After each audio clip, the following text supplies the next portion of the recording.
हिंदुस्तान की सरजमी पर जब मुगलिया सल्तनत का परचम लहरा रहा था, तब शहंशाह जलालुद्दीन मोहम्मद अकबर का दरबार सिर्फ अपनी शानो शौकत के लिए ही नहीं, बल्कि अपने न्याय और बुद्धिमत्ता के लिए भी पूरे आलम में मशहूर था।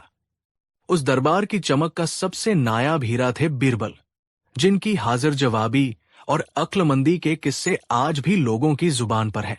ये कहानी भी अकबर के एक ऐसे ही टेढ़े सवाल और बीरबल के सीधे सरल जवाब की है, जिसने पूरे दरबार को सोचने पर मजबूर कर दिया। उस दिन दरबार का माहौल रोज जैसा नहीं था। शहंशाह अकबर किसी गहरी उधेड़बुन में थे। सुबह से ही उन्होंने किसी की अर्जी नहीं सुनी थी, नहीं किसी मंत्री से कोई मशवरा किया था। उनकी खामोशी दरबारियों के दिलों में एक अनजाना सा खौफ पैदा कर रही थी। मुल्ला दोप्याजा और अकबर के साले साहब शमशुद्दीन, जो बीरबल से मन ही मन खार खाते थे, एक दूसरे को देखकर मुस्कुरा रहे थे। उन्हें लगा कि शायद आज बीरबल किसी मुश्किल में फंसने वाले हैं। दरबार में मौजूद सभी अक्लमंदों, वजीरों और सलाहकारों, आज मेरे जहन में एक सवाल सुबह से घूम रहा है, एक ऐसा सवाल जिसने मुझे बेचैन कर दिया है। मैंने इस दुनिया में अमीर और गरीब के बीच का फासला बहुत करीब से देखा है। अमीर अपनी दौलत को सहेज कर रखता है और गरीब अपनी जरूरत की चीजों को। अमीर पुरानी चीजें फेंकता है, गरीब उन्हें इस्तेमाल करता है। अमीर खाना फेंकता है, गरीब उसे उठाकर अपनी भूख मिटाता है। इन दोनों की दुनिया बिल्कुल अलग है। इनकी आदतें, इनकी जरूरतें, सब कुछ जुदा है। लेकिन मैं जानना चाहता हूं, वो कौन सी एक चीज है जिसे अमीर और गरीब दोनों बिना सोचे समझे फेंक देते हैं? एक ऐसी चीज जिसे न अमीर संभाल कर रखना चाहता है और न ही गरीब। जो इसका सही जवाब देगा, उसे सल्तनत की तरफ से 10,000 सोने की अशर्फियों का इनाम दिया जाएगा। दरबार में कानाफूसी शुरू हो जाती है। 10,000 अशर्फिया, ये एक बहुत बड़ी रकम थी। हर दरबारी के मन में लालच और उत्साह की लहर दौड़ जाती है। जहां पनाह, ये तो बड़ा ही सरल प्रश्न है, इसका उत्तर मैं दे सकता हूं। अच्छा, तो बताओ शमशुद्दीन, क्या है तुम्हारा जवाब? जहां पनाह, वो चीज है क्रोध यानी गुस्सा। अमीर आदमी जब गुस्सा होता है तो अपने नौकरों पर या चीजों पर उसे फेंक देता है, और गरीब आदमी जब गुस्सा होता है तो अपनी किस्मत पर या अपने परिवार पर उसे फेंक देता है। दोनों ही इसे अपने अंदर रखना नहीं चाहते। तुम्हारा तर्क दिलचस्प है शमशुद्दीन, लेकिन अधूरा है। कई गरीब अपनी इज्जत बचाने के लिए गुस्सा पी जाते हैं, उसे फेंकते नहीं, और कई अमीर अपने व्यापार के लिए गुस्से को दबाकर रखते हैं। ये वो चीज नहीं है जो हमेशा दोनों फेंकते हों। तुम्हारा जवाब गलत है। शमशुद्दीन का चेहरा उतर जाता है और वो चुपचाप अपनी जगह पर लौट जाता है। अब मुल्ला दोप्याजा की बारी थी। मुल्ला दोप्याजा ने कहा, गुस्ताखी माफ जहां पनाह। मेरे ख्याल से वो चीज है पुराने और फटे हुए कपड़े। अमीर उन्हें पहनना अपनी शान के खिलाफ समझकर फेंक देता है, और गरीब के लिए भी जब कपड़ा बिल्कुल गल जाता है तो उसे फेंकने के सिवा कोई चारा नहीं बचता। मुल्ला जी, आपकी सोच भी गलत दिशा में जा रही है। अमीर के फेंके कपड़े गरीब उठा लेता है और उन्हें तब तक पहनता है जब तक उनसे पोछा न बन जाए, और उस पोछे को भी तब तक इस्तेमाल करता है जब तक वो तार तार न हो जाए। तो ये जवाब भी सही नहीं है। अब दरबार में सन्नाटा छा जाता है। बड़े बड़े विद्वानों और सलाहकारों के सिर झुक जाते हैं। सबकी नजरें अब एक ही व्यक्ति को ढूंढ रही थी, बीरबल। अकबर ने कहा, क्या इस पूरे दरबार में कोई नहीं है जो हमारे इस सवाल का जवाब दे सके? बीरबल, तुम खामोश क्यों हो? क्या तुम्हारी अक्ल ने भी आज जवाब दे दिया है? बीरबल, जो अब तक चुपचाप सब कुछ देख रहे थे, अपनी जगह से उठते हैं और अदब से सिर झुकाते हैं। जहां पनाह, आपका सवाल जितना सरल दिखता है उतना ही गहरा है। इसका जवाब किसी किताब में नहीं, बल्कि जिंदगी के तजुर्बे में छिपा है। मुझे इसका उत्तर खोजने के लिए 7 दिनों की मोहलत चाहिए। मैं शहर की गलियों में, अमीरों की हवेलियों में और गरीबों की झोपड़ियों में इसका जवाब ढूंढना चाहता हूं। ठीक है बीरबल, हम तुम्हें 7 दिनों का वक्त देते हैं। हमें तुम्हारे जवाब का इंतजार रहेगा। लेकिन याद रखना, अगर तुम नाकाम रहे तो तुम्हें 1 महीने तक दरबार में अपनी शक्ल नहीं दिखानी होगी। जो हुक्म जहांपना। दरबार बर्खास्त हो जाता है। बीरबल एक नई चुनौती के साथ दरबार से बाहर निकल जाते हैं। बीरबल ने कोई शाही सवारी नहीं ली। उन्होंने एक आम इंसान के कपड़े पहने और पैदल ही अपनी खोज पर निकल पड़े। वो जानते थे कि इस सवाल का जवाब महलों में नहीं, बल्कि लोगों के बीच मिलेगा। उनका पहला पड़ाव था शहर के सबसे बड़े जौहरी और साहूकार सेठ धर्मपाल की हवेली। बीरबल ने देखा कि सेठ धर्मपाल अपनी मखमली गद्दी पर बैठे हैं और मुनिमों को निर्देश दे रहे हैं। उनके चेहरे पर अपनी दौलत का गुरूर साफ झलक रहा था। वो हर आने जाने वाले को शक की निगाह से देख रहे थे। बीरबल एक मुनीम के पास जाते हैं। श्रीमान, मैं एक मुसाफिर हूं। क्या मुझे सेठ जी से 2 पल बात करने की इजाजत मिल सकती है? सेठ जी के पास तुम जैसे फकीरों के लिए वक्त नहीं है। चलो आगे बढ़ो। तभी सेठ धर्मपाल की नजर बीरबल पर पड़ती है। कौन हो तुम और यहां क्या कर रहे हो? सेठ जी, मैं एक ज्ञानी हूं और लोगों के चेहरे पढ़कर उनका भविष्य बताता हूं। मैंने आपके चेहरे पर राजयोग देखा है, बस आपके दर्शन करने चला आया। सेठ धर्मपाल अपनी तारीफ सुनकर खुश हो जाते हैं। सेठ धर्मपाल, अच्छा तो बताओ, हमारे भविष्य में और कितनी दौलत लिखी है? बीरबल ने कहा, सेठ जी, दौलत तो आपके कदमों में है, लेकिन एक चीज है जो आपकी सेहत पर असर डाल सकती है। बीरबल सेठ से बातें करने लगते हैं। वो उनकी दिनचर्या, उनके खान पान और उनकी आदतों के बारे में पूछते हैं। बातें करते करते सेठ धर्मपाल को जोर से छींक आती है। आंख छू। वो तुरंत अपने रेशमी रुमाल से अपनी नाक पोंछते हैं। रुमाल को घृणा से देखते हैं और उसे दूर एक कोने में फेंक देते हैं। एक नौकर तुरंत भागकर उस गंदे रुमाल को उठाता है और बाहर फेंक आता है। बीरबल की पारखी नजरों ने ये सब देख लिया था। उनके दिमाग में एक विचार कौंधा, लेकिन वो अभी किसी नतीजे पर नहीं पहुंचना चाहते थे। उन्होंने सेठ को धन्यवाद दिया और वहां से चल पड़े। अगले कुछ दिन बीरबल शहर के अलग अलग हिस्सों में घूमते रहे। उन्होंने कारीगरों को देखा, सिपाहियों से बात की और व्यापारियों का हाल जाना, लेकिन उन्हें अपने सवाल का आधा हिस्सा ही मिला था। अब उन्हें जवाब का दूसरा हिस्सा ढूंढना था गरीबों की दुनिया में। बीरबल एक किसान घन्नू के घर के बाहर पहुंचते हैं। घन्नू अपनी छोटी सी झोपड़ी के बाहर बैठकर अपनी फटी हुई चप्पल सिल रहा है। उसके 2 छोटे बच्चे धूल में खेल रहे हैं। बीरबल ने कहा, भाई, क्या पीने के लिए थोड़ा पानी मिलेगा? बड़ी दूर से चलकर आ रहा हूं। घन्नू ने कहा, अरे जरूर बाबा, आप बैठिए तो। बीरबल पानी पीते हैं। घन्नू की पत्नी अंदर से बाजरे की एक सूखी रोटी और प्याज लेकर आती है। घन्नू की पत्नी ने कहा, बाबा, हमारे पास खिलाने को तो बस यही है, आप इसे स्वीकार करें। बीरबल ने कहा, बेटी, तुम्हारी इस रोटी में मुझे शाही दावत से ज्यादा मिठास लग रही है।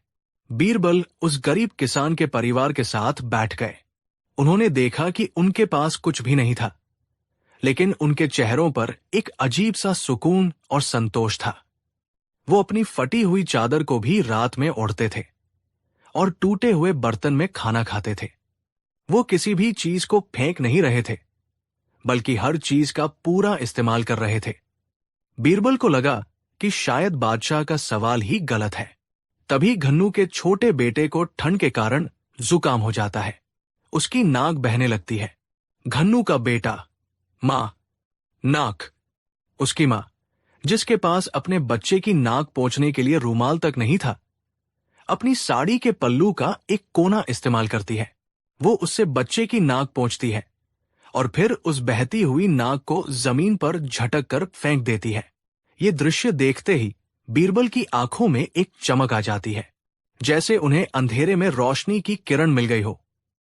उन्होंने सेठ धर्मपाल को अपना रेशमी रुमाल फेंकते हुए देखा था और अब इस गरीब औरत को अपनी साड़ी के पल्लू से वही चीज फेंकते हुए देख रहे थे। बीरबल ने मन ही मन सोचा, मिल गया। बादशाह के सवाल का जवाब मिल गया। वो चीज जिसे न अमीर रखना चाहता है और न ही गरीब, जिसे अमीर रेशमी रूमाल से फेंक देता है और गरीब अपने कपड़ों के कोने से। ये इतनी सामान्य चीज है कि किसी का ध्यान ही इस पर नहीं गया। बीरबल उस परिवार का शुक्रिया अदा करते हैं और वापस आगरा के लिए रवाना हो जाते हैं। 7वां दिन आ गया। पूरे आगरा में यह खबर फैल चुकी थी कि आज बीरबल बादशाह के उस सवाल का जवाब देंगे जिसने बड़े बड़े अक्लमंदों को चुप करा दिया था। शमशुद्दीन और मुल्ला दोप्याजा को पूरा यकीन था कि बीरबल खाली हाथ लौटेंगे और आज उनकी बड़ी बेइज्जती होगी। बीरबल दरबार में प्रवेश करते हैं। उनके चेहरे पर न कोई घबराहट थी, न कोई घमंड, बस एक शांत मुस्कान थी। अकबर ने कहा, आओ बीरबल, हम सब तुम्हारे ही इंतजार में थे। बताओ, क्या तुम्हें हमारे सवाल का जवाब मिला या हम तुम्हें 1 महीने की छुट्टी पर भेज दें? बीरबल ने कहा, जहांपनाह, आपके सवाल का जवाब मिल गया है और यह जवाब मुझे किसी किताब में नहीं बल्कि आपकी प्रजा के बीच ही मिला है। मुल्ला दोप्याजा ने कहा, तो अब ज्यादा पहेलियां मत बुझाइए, जल्दी से बताइए, आखिर ऐसी कौन सी नायाब चीज है जो हम नहीं सोच पाए? बीरबल ने कहा, मुल्ला जी, ये चीज नायाब नहीं बल्कि बहुत ही आम है। ये हम सबके पास है। बीरबल एक लंबी सांस लेते हैं और पूरे दरबार पर एक नजर डालते हैं। बीरबल ने कहा, जहांपनाह, वो एक चीज जिसे अमीर और गरीब दोनों ही बिना सोचे समझे पूरी नफरत के साथ फेंक देते हैं, वो है अपनी बहती हुई नाक। बीरबल का जवाब सुनते ही पूरे दरबार में गहरा सन्नाटा छा जाता है। कुछ पल के लिए किसी को कुछ समझ नहीं आता। फिर शमशुद्दीन जोर से हंस पड़ते हैं। शमशुद्दीन ने कहा, हाँ, क्या बचकाना जवाब है, बहती नाक। अरे, ये भी कोई जवाब हुआ? बीरबल, लगता है 7 दिन गलियों की धूल फाकने से तुम्हारी अक्ल भी घास चरने चली गई है। कई दरबारी भी हंसने लगते हैं, लेकिन अकबर चुप थे। वो गहरी सोच में डूब गए थे। अकबर ने कहा, खामोश। बीरबल, अपने जवाब को साबित करो। हमें समझाओ कि तुम्हारा ये अजीब सा जवाब सही कैसे है। बीरबल ने कहा, जरूर जहांपनाह, मैंने इन 7 दिनों में शहर के सबसे अमीर सेठ धर्मपाल को भी देखा और एक गरीब किसान घन्नू को भी। सेठ धर्मपाल को जब छींक आई तो उन्होंने अपनी बहती नाक को कीमती रेशमी रूमाल से पोंछा और उस रूमाल को ऐसे फेंक दिया जैसे कोई गंदी चीज हो। उन्होंने उस गंदगी को एक पल भी अपने पास नहीं रखा। और जब मैंने गरीब किसान घन्नू के बेटे को देखा तो उसकी भी नाक बह रही थी। उसकी मां के पास रूमाल नहीं था तो उसने अपनी साड़ी के पल्लू से उसकी नाक पोंछी और उस नाक के पानी को जमीन पर झटक कर फेंक दिया। उसने भी उस गंदगी को एक पल के लिए भी संभाल कर नहीं रखा। अब दरबारियों की हंसी बंद हो चुकी थी। उन्हें बीरबल की बात में दम लग रहा था। जहांपनाह, इंसान कितना भी अमीर हो, वो सोने चांदी और हीरे जवाहरात जमा करता है, लेकिन अपनी नाक की गंदगी को एक पल भी नहीं सहता। और इंसान कितना भी गरीब हो, वो फटे कपड़े और सूखी रोटी तक संभाल कर रखता है, लेकिन अपनी बहती नाक को फौरन फेंक देता है। ये एक ऐसी चीज है जिसे हर इंसान, चाहे वो राजा हो या रंक, फेंक ही देता है। ये शरीर का मैल है जिसे कोई भी सहेजना नहीं चाहता। बीरबल की बात खत्म होते ही शहंशाह अकबर जोर से कहकहा लगाकर हंस पड़ते हैं। उनकी हंसी में आश्चर्य और प्रशंसा दोनों थी। अकबर ने कहा, वाह बीरबल, वाह, मान गए तुम्हारी अक्ल को। हम कहां बड़े बड़े फलसफों और किताबों में जवाब ढूंढ रहे थे और तुमने जिंदगी की इतनी छोटी और सच्ची बात में जवाब ढूंढ निकाला। तुम्हारा जवाब बिल्कुल सही है। तुमने साबित कर दिया कि सच्ची बुद्धिमत्ता महलों में नहीं बल्कि लोगों के बीच रहने और उन्हें समझने में है। शमशुद्दीन और मुल्ला दोप्याजा के चेहरे शर्म से लाल हो जाते हैं। उनकी सारी होशियारी धरी की धरी रह गई थी। अकबर ने कहा, वजीर ए खजाना, बीरबल को 10,000 सोने की अशर्फियां इनाम में दी जाए। बीरबल ने इनाम को विनम्रता से स्वीकार किया और उसमें से आधा हिस्सा उस गरीब किसान घन्नू के परिवार को भिजवा दिया, जिसकी वजह से उन्हें यह जवाब मिला था। इस कहानी से हमें यह सीख मिलती है कि कभी कभी सबसे मुश्किल सवालों के जवाब सबसे सरल और सामान्य चीजों में छिपे होते हैं। हमें बस अपनी आंखें और दिमाग खुला रखने की जरूरत है। बुद्धिमत्ता बड़ी बड़ी बातें करने में नहीं, बल्कि जीवन की छोटी छोटी सच्चाइयों को समझने में है। अमीर और गरीब के बीच हजारों फासले हो सकते हैं, लेकिन कुछ बुनियादी सच्चाइयां हैं जो हर इंसान को एक समान बनाती है, और बीरबल इसी समानता को पहचानने की कला जानते थे। कहानी 2। मुगलिया सल्तनत का सूरज अपने पूरे शबाब पर था और आगरा के किले से शहंशाह जलालुद्दीन मोहम्मद अकबर का हुक्म पूरे हिंदुस्तान पर चलता था। अकबर सिर्फ एक महान योद्धा और कुशल प्रशासक ही नहीं थे, बल्कि वे ज्ञान और कला के भी बड़े पारखी थे।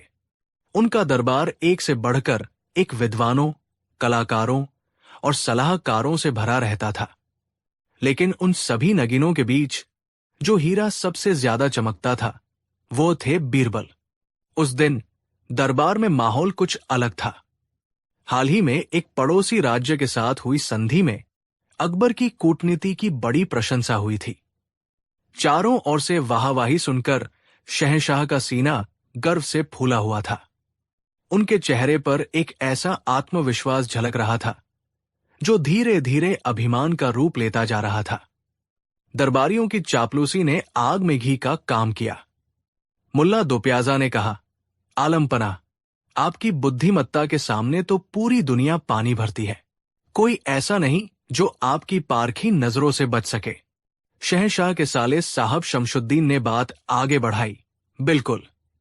जहां पनाह तो इंसान की शक्ल देखकर उसके दिल का हाल जान लेते हैं। इन्हें बेवकूफ बनाने की जुर्रत तो शैतान भी नहीं कर सकता। अकबर अपनी तारीफ के इस दरिया में गोते लगा रहे थे। उन्होंने अपनी मूंछों पर ताव देते हुए एक शाही अंदाज में घोषणा की, तुम सब सच कहते हो। इस पूरी कायनात में कोई ऐसा शख्स पैदा नहीं हुआ जो मुझे जलालुद्दीन मोहम्मद अकबर को बेवकूफ बना सके। मैं हवा का रुख और पानी की गहराई एक नजर में भांप लेता हूं। मुझसे कोई अपनी चालाकी नहीं छिपा सकता। पूरा दरबार शहंशाह सलामत की जय हो के नारों से गूंज उठा। लेकिन एक शख्स था जो इस शोर में भी खामोश था। वो थे बीरबल, जो हमेशा की तरह एक शांत मुस्कान के साथ ये सारा तमाशा देख रहे थे। अकबर की नजर बीरबल पर पड़ी। बीरबल, तुम चुप क्यों हो? क्या तुम्हें हमारी बात पर यकीन नहीं? या तुम्हें लगता है कि कोई है जो हमें मूर्ख बना सकता है? बीरबल अपनी जगह से उठे और अदब से सिर झुकाकर बोले, जहांपनाह, आपकी अक्ल और दूरदर्शिता पर शक करने की हिम्मत कौन कर सकता है? आप यकीनन इस सल्तनत के सबसे बुद्धिमान इंसान हैं। बीरबल के इस जवाब में एक छिपा हुआ व्यंग्य था जिसे सिर्फ अकबर ही महसूस कर सकते थे। अकबर ने अपनी भौहें सिकोड़ ली। तुम्हारी बातें हमेशा की तरह घुमावदार है बीरबल। साफ साफ कहो, क्या तुम मुझे बेवकूफ बना सकते हो? अब दरबार में गहरा सन्नाटा छा गया। ये एक सीधी चुनौती थी। अगर बीरबल हां कहते तो ये शहंशाह की तौहीन होती, और अगर ना कहते तो वो अपनी ही बुद्धिमत्ता पर सवाल उठा देते। मुल्ला दोप्याजा और शमशुद्दीन की आंखों में चमक आ गई। आज बीरबल बुरी तरह फंस गए थे। बीरबल मुस्कुराए, जहांपनाह, मैं तो आपका एक नाचीज सेवक हूं। मेरी क्या मजाल जो मैं सूरज को दिया दिखाने की कोशिश करूं। अकबर इस जवाब से संतुष्ट नहीं हुए। नहीं बीरबल, आज फैसला होकर रहेगा। हम तुम्हें चुनौती देते हैं। अगर तुम हमें बेवकूफ बनाकर दिखा दो तो हम तुम्हें अपना ये बेशकीमती हार इनाम में देंगे। लेकिन अगर तुम नाकाम रहे तो तुम्हें एक महीने के लिए वजीर के पद से हटा दिया जाएगा और दरबार में आने की इजाजत नहीं होगी। बोलो, मंजूर है? ये एक बहुत बड़ा दाव था। बीरबल का पूरा सम्मान और पद खतरे में था। बीरबल ने एक गहरी सांस ली और कहा, मुझे आपकी चुनौती मंजूर है आलम पनाह, लेकिन मेरी एक शर्त है। कैसी शर्त? अकबर ने पूछा। बीरबल बोले, मुझे यह साबित करने के लिए 3 दिन का समय चाहिए, और इन 3 दिनों में आपको मेरी हर बात माननी होगी, बिना कोई सवाल किए। आपको ऐसा बर्ताव करना होगा जैसे मैं शहंशाह हूं और आप मेरे सेवक। अगर आपने एक बार भी मेरी आज्ञा का उल्लंघन किया तो मैं अपनी हार मान लूंगा। ये एक अजीब शर्त थी, लेकिन अपने अभिमान में चूर अकबर को यह बहुत मामूली लगी। उन्होंने सोचा, 3 दिन बीरबल की बेतुकी बातें मानने में क्या हर्ज है? आखिर में जीत तो हमारी ही होनी है। अकबर जोर से हंसे। हमें तुम्हारी शर्त मंजूर है बीरबल। कल से तुम हमारे शहंशाह और हम तुम्हारे सेवक। अब देखते हैं तुम्हारी चतुराई में कितना दम है। दरबार बर्खास्त हो गया। बीरबल के दुश्मन मन ही मन जश्न मना रहे थे, क्योंकि उन्हें यकीन था कि बीरबल की ये सबसे बड़ी गलती थी जो उन्हें ले डूबेगी। अगली सुबह बीरबल दरबार में एक अलग ही शान से दाखिल हुए। उन्होंने शहंशाह की तरह कपड़े पहने थे और उनके चेहरे पर एक शाही रौब था। अकबर अपनी गद्दी के पास एक सेवक की तरह हाथ बांधे खड़े थे। बीरबल ने सिंहासन पर बैठते हुए कहा, सेवक जलालुद्दीन, आज हमारा मन शाही बाग में सैर करने का है। तुम हमारे साथ चलोगे। अकबर ने बिना कुछ कहे सिर झुका दिया। दोनों शाही बाग की ओर चल पड़े। बाग फूलों की खुशबू से महक रहा था। बीरबल आगे आगे चल रहे थे और अकबर 2 कदम पीछे। कुछ देर चलने के बाद बीरबल एक बैंगन के पौधे के पास रुके। उन्होंने जमीन की ओर इशारा करते हुए कहा, जलालुद्दीन, हमें पता चला है कि इस बाग में एक बहुत ही चमत्कारी पौधा है। वो एक ऐसा बैंगन है जो जमीन के ऊपर नहीं, बल्कि जमीन के अंदर जड़ों में उगता है। वो अदृश्य होता है और उसे सिर्फ वही इंसान देख सकता है जिसके मन में कोई पाप न हो। जाओ और हमारे लिए वो चमत्कारी बैंगन ढूंढ कर लाओ। अकबर ये सुनकर हैरान रह गए। जमीन के अंदर उगने वाला बैंगन, वो भी अदृश्य? ये तो सरासर बेवकूफी थी। वो कुछ कहना चाहते थे, लेकिन उन्हें अपनी शर्त याद आ गई। वो बिना सवाल किए चुपचाप जमीन पर घुटनों के बल बैठ गए और अपने शाही हाथों से मिट्टी खोदने लगे। मुल्ला दोप्याजा और शमशुद्दीन, जो छिपकर ये सब देख रहे थे, अपनी हंसी नहीं रोक पा रहे थे। हिंदुस्तान का शहंशाह एक काल्पनिक बैंगन के लिए मिट्टी खोद रहा था। अकबर के हाथ और कपड़े मिट्टी से सन गए। उन्होंने काफी देर तक मिट्टी खोदी, लेकिन उन्हें कुछ नहीं मिला। उन्होंने कहा, मालिक, मुझे तो यहां कुछ नहीं दिख रहा। बीरबल ने गंभीरता से कहा, इसका मतलब है कि तुम्हारे मन में कोई खोट है, और मेहनत करो, शायद तुम्हारे पाप धुल जाए और तुम्हें वह दिखने लगे। बेचारे अकबर शर्त से बंधे हुए फिर से मिट्टी खोदने लगे। उनका चेहरा गुस्से और बेबसी से लाल हो रहा था। उन्हें समझ आ रहा था कि बीरबल जानबूझकर उन्हें बेवकूफ बना रहे हैं, लेकिन वो कुछ कर नहीं सकते थे। काफी देर बाद जब अकबर बुरी तरह थक गए तो बीरबल ने कहा, लगता है ये जगह सही नहीं है, चलो कहीं और ढूंढते हैं। वो अकबर को लेकर बाग के दूसरे कोने में एक बड़े से आम के पेड़ के पास ले गए। पेड़ आमों से लदा हुआ था। बीरबल ने ऊपर की ओर इशारा करते हुए कहा, जलालुद्दीन, हमें इन आमों पर शक है। हमें लगता है कि इनमें से कोई एक आम अंदर से सोने का है, लेकिन वो इतना भारी है कि खुद ब खुद नीचे नहीं गिर सकता। तुम इस पेड़ पर चढ़ो और हर आम को ठोक कर देखो। जिस आम से धातु जैसी आवाज आए उसे तोड़कर नीचे ले आओ। अब अकबर का सब्र जवाब देने लगा था। पहले जमीन में बैंगन ढूंढना और अब पेड़ पर चढ़कर सोने का आम खोजना, यह पागलपन की हद थी। लेकिन वो शर्त नहीं तोड़ सकते थे। उन्होंने अपनी शाही पोशाक की परवाह किए बिना एक आम आदमी की तरह पेड़ पर चढ़ना शुरू किया। वो एक डाली से दूसरी डाली पर जाते, हर आम को ठोक कर देखते। नीचे खड़े बीरबल उन्हें निर्देश दे रहे थे, थोड़ा और ऊपर, हां वो वाला, नहीं उसके बगल वाला।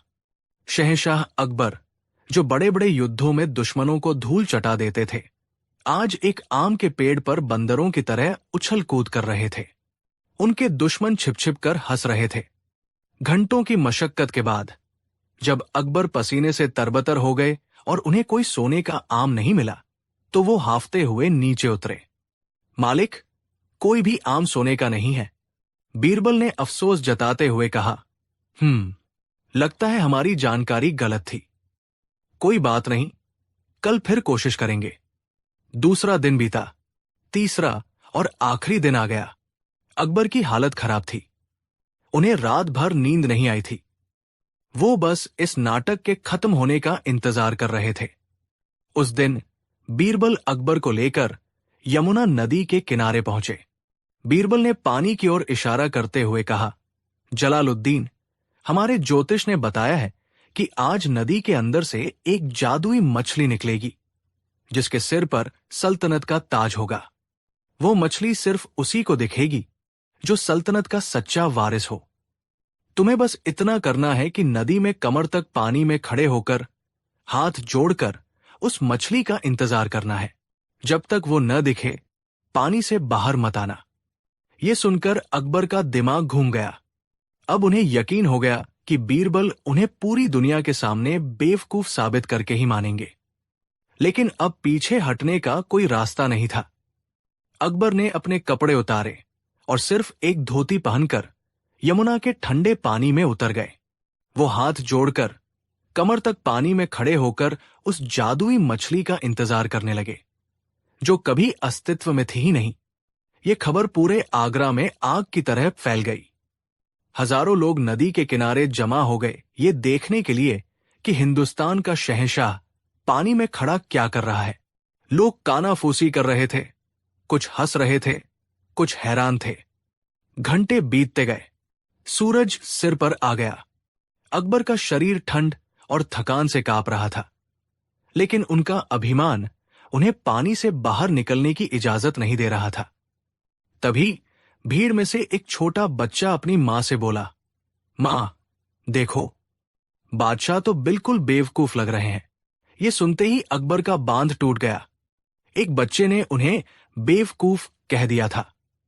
वो और बर्दाश्त नहीं कर सके। वो गुस्से में पानी से बाहर निकले और बीरबल पर चिल्लाए, बस, बहुत हो गया बीरबल, हम अपनी हार मानते हैं।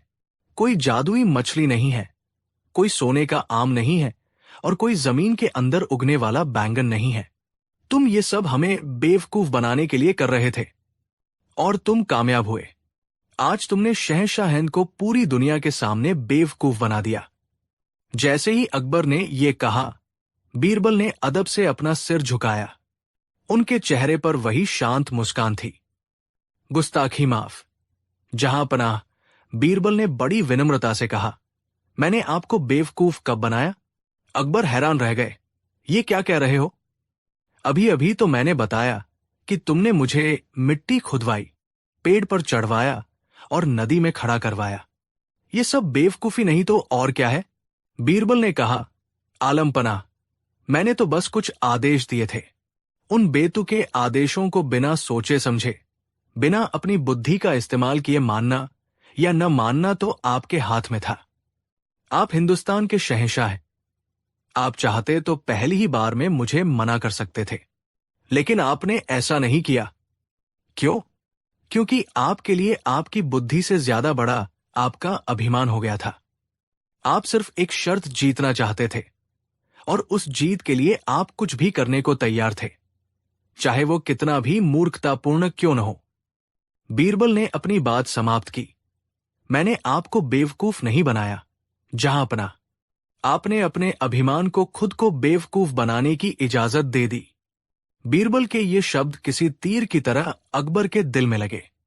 उनका सारा गुस्सा, सारी शर्म एक पल में गायब हो गई। उन्हें अपनी गलती का एहसास हो गया। उन्हें समझ आ गया कि बीरबल ने ये सब उन्हें अपमानित करने के लिए नहीं, बल्कि एक बहुत बड़ा सबक सिखाने के लिए किया था। अकबर की आंखों में आंसू आ गए। वो आगे बढ़े और बीरबल को गले लगा लिया। तुम सही कहते हो बीरबल, अकबर ने कहा। आज तुमने हमें नहीं, हमारे अभिमान को हराया है। तुमने हमें आईना दिखा दिया। एक शासक को सबसे ज्यादा अपनी बुद्धि पर भरोसा करना चाहिए, अपनी जिद पर नहीं। तुम शर्त जीत गए। उस दिन शहंशाह ने अपना बेशकीमती हार उतारकर बीरबल को पहनाया और उन्हें दोबारा पूरे सम्मान के साथ उनका पद लौटा दिया। ये कहानी हमें सिखाती है कि अभिमान इंसान की बुद्धि पर पर्दा डाल देता है। सबसे बुद्धिमान व्यक्ति भी अपनी अकड़ और जिद में मूर्खतापूर्ण काम कर सकता है। एक सच्चा दोस्त और सलाहकार वो नहीं होता जो आपकी हाँ में हाँ मिलाए, बल्कि वो होता है जो जरूरत पड़ने पर आपको आईना दिखाने की हिम्मत रखे, चाहे उसके लिए उसे कोई भी जोखिम क्यों न उठाना पड़। कहानी 3। ये उस दौर की बात है जब मुगलिया सल्तनत का सूरज अपने पूरे शबाब पर था और शहंशाह जलालुद्दीन मोहम्मद अकबर के नाम का डंका पूरी दुनिया में बजता था। आगरा का किला न सिर्फ ताकत का केंद्र था, बल्कि इल्म, हुनर और बुद्धिमानी का एक ऐसा संगम था जहां दूर दूर से विद्वान अपनी प्यास बुझाने आते थे। शहंशाह अकबर को अपनी सल्तनत की दौलत से कहीं ज्यादा नाज अपने दरबार में मौजूद नवरत्नों पर था, और उन नवरत्नों में भी कोहिनूर की तरह चमकने वाले हीरे थे बीरबल। उस दिन दीवा नाम का दरबार अपनी पूरी रौनक पर था। शहंशाह अकबर अपने तख्ते ताउस पर विराजमान थे और उनके चेहरे पर एक सुकून भरी मुस्कान थी। दरबार में मंत्री, सेनापति, अमीर उमरा और कलाकार अपनी अपनी जगहों पर बैठे थे। माहौल में गुलाब जल की महक और तानसेन के संगीत की हल्की गूंज बाकी थी। तभी दरबार के मुख्य द्वार पर तैनात पहरेदार ने आगे बढ़कर अदब से कहा, जहांपनाह, फारस, पर्शिया के शाह तहमास्प के एक विशेष दूत आपसे मिलने की इजाजत चाहते हैं। फारस का नाम सुनते ही पूरे दरबार में एक खामोशी छा गई। फारस की सल्तनत मुगलों की मित्र भी थी और प्रतिस्पर्धी भी। वहां के शाह अपनी कला और विद्वता के लिए मशहूर थे। अकबर ने सिर हिलाकर इजाजत दी। एक लंबा, रोबदार और बेहद कीमती लिबास पहने हुए दूत ने दरबार में प्रवेश किया। उसकी आंखों में ज्ञान का तेज और चाल में एक अजीब सा गुरूर था। उसने अकबर को झुककर सलाम किया और शाह का भेजा हुआ एक रेशमी पत्र पेश किया। अकबर ने पत्र पढ़ा। उसमें दोस्ती और सलामती के पैगाम के साथ साथ एक चुनौती भी छिपी थी। अकबर ने मुस्कुराकर दूत से कहा, आपके शाह ने हमारी सल्तनत की खैरियत पूछी है और दोस्ती का हाथ बढ़ाया है। हमें ये मंजूर है, लेकिन इस पत्र के अंत में एक पहेली भी है। इसका क्या मतलब है? दूत ने बड़ी विनम्रता, जिसमें चालाकी छिपी थी, से कहा, आलम पनाह, हमारे शाह ने आपकी और आपके दरबारियों की बुद्धिमानी के बहुत किस्से सुने हैं। वो बस ये जानना चाहते हैं कि क्या ये किस्से सच है। उन्होंने एक सवाल भेजा है जो आज तक फारस का कोई विद्वान हल नहीं कर पाया। उन्हें उम्मीद है कि हिंदुस्तान की सरजमी पर इसका जवाब जरूर मिलेगा। अकबर का सीना गर्व से चौड़ा हो गया। उन्होंने कहा, पूछो, ऐसा कौन सा सवाल है जो हमारे दरबारियों को उलझा सके? दूत ने अपनी नजरें पूरे दरबार पर घुमाई, जैसे वो हर किसी की अक्ल का मजाक उड़ा रहा हो।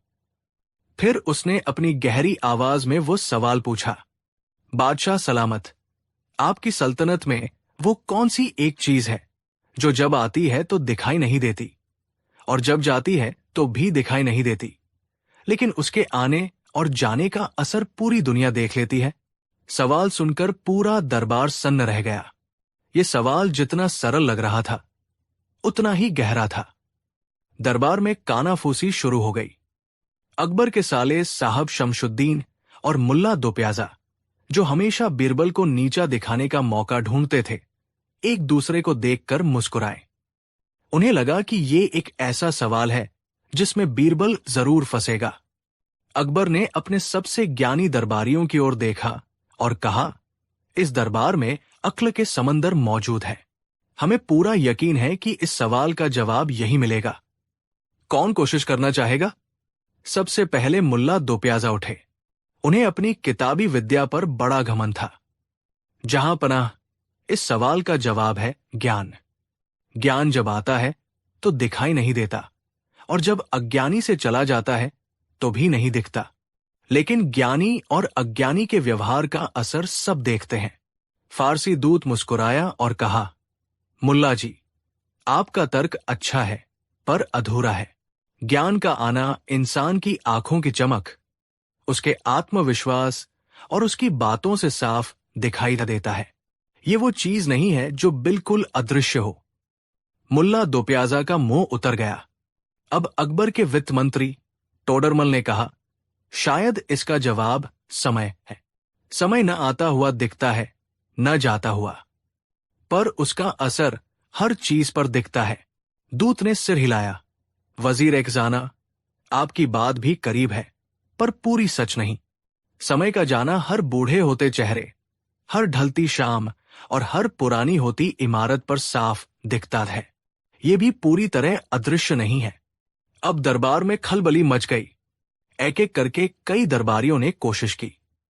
किसी ने हवा कहा, किसी ने आत्मा, किसी ने खुशबू, तो किसी ने मौत। लेकिन हर जवाब को फारसी दूत अपने तर्कों से काट देता। हवा महसूस होती है, आत्मा के आने जाने, जन्म मृत्यु को पूरा संसार देखता है। खुशबू नाक से महसूस होती है, और मौत का जाना तो शरीर के रूप में सबसे बड़ा सबूत छोड़ जाता है। घंटों बीत गए। दरबारियों के चेहरे पर पसीना आ गया। उनके सिर शर्म से झुक गए। फारसी दूत की मुस्कान और चौड़ी होती जा रही थी। अकबर के चेहरे पर भी चिंता की लकीरें उभर आईं।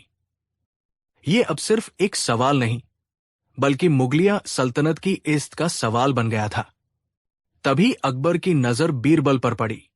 बीरबल, जो अब तक खामोशी से एक कोने में खड़े सब कुछ देख और सुन रहे थे, उनकी आंखों में कोई घबराहट नहीं थी। वो बस शांत भाव से मुस्कुरा रहे थे।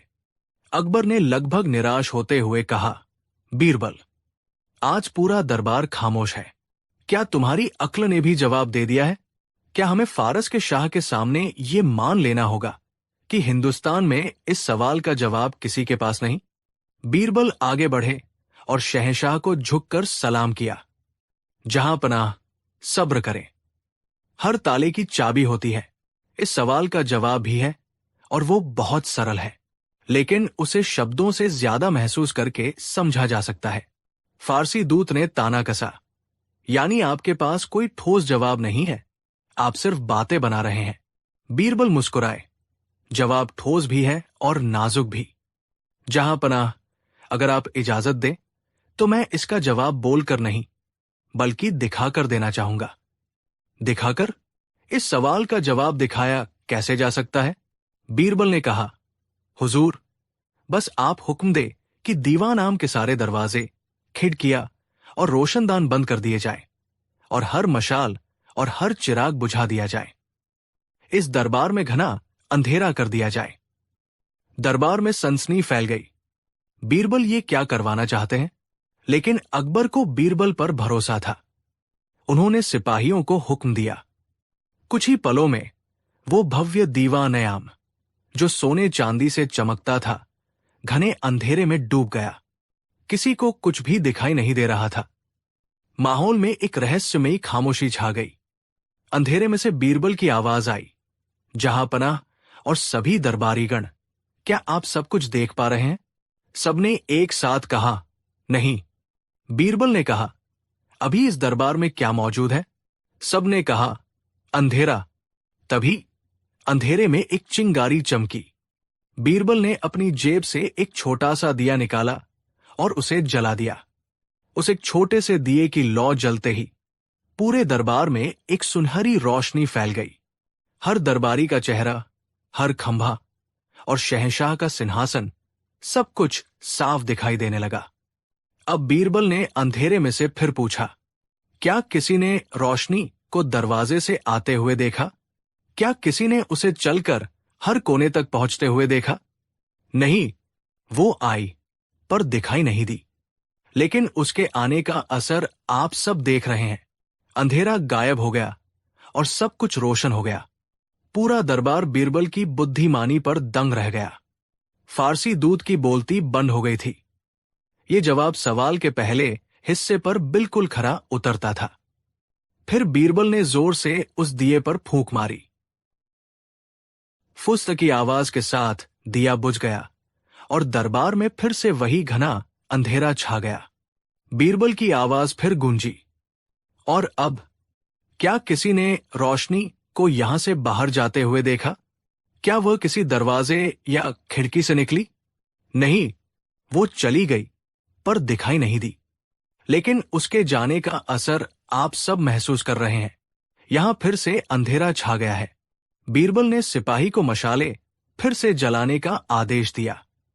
जैसे ही दरबार फिर से रोशन हुआ, हर किसी की आंखें बीरबल को प्रशंसा और आश्चर्य से देख रही थी।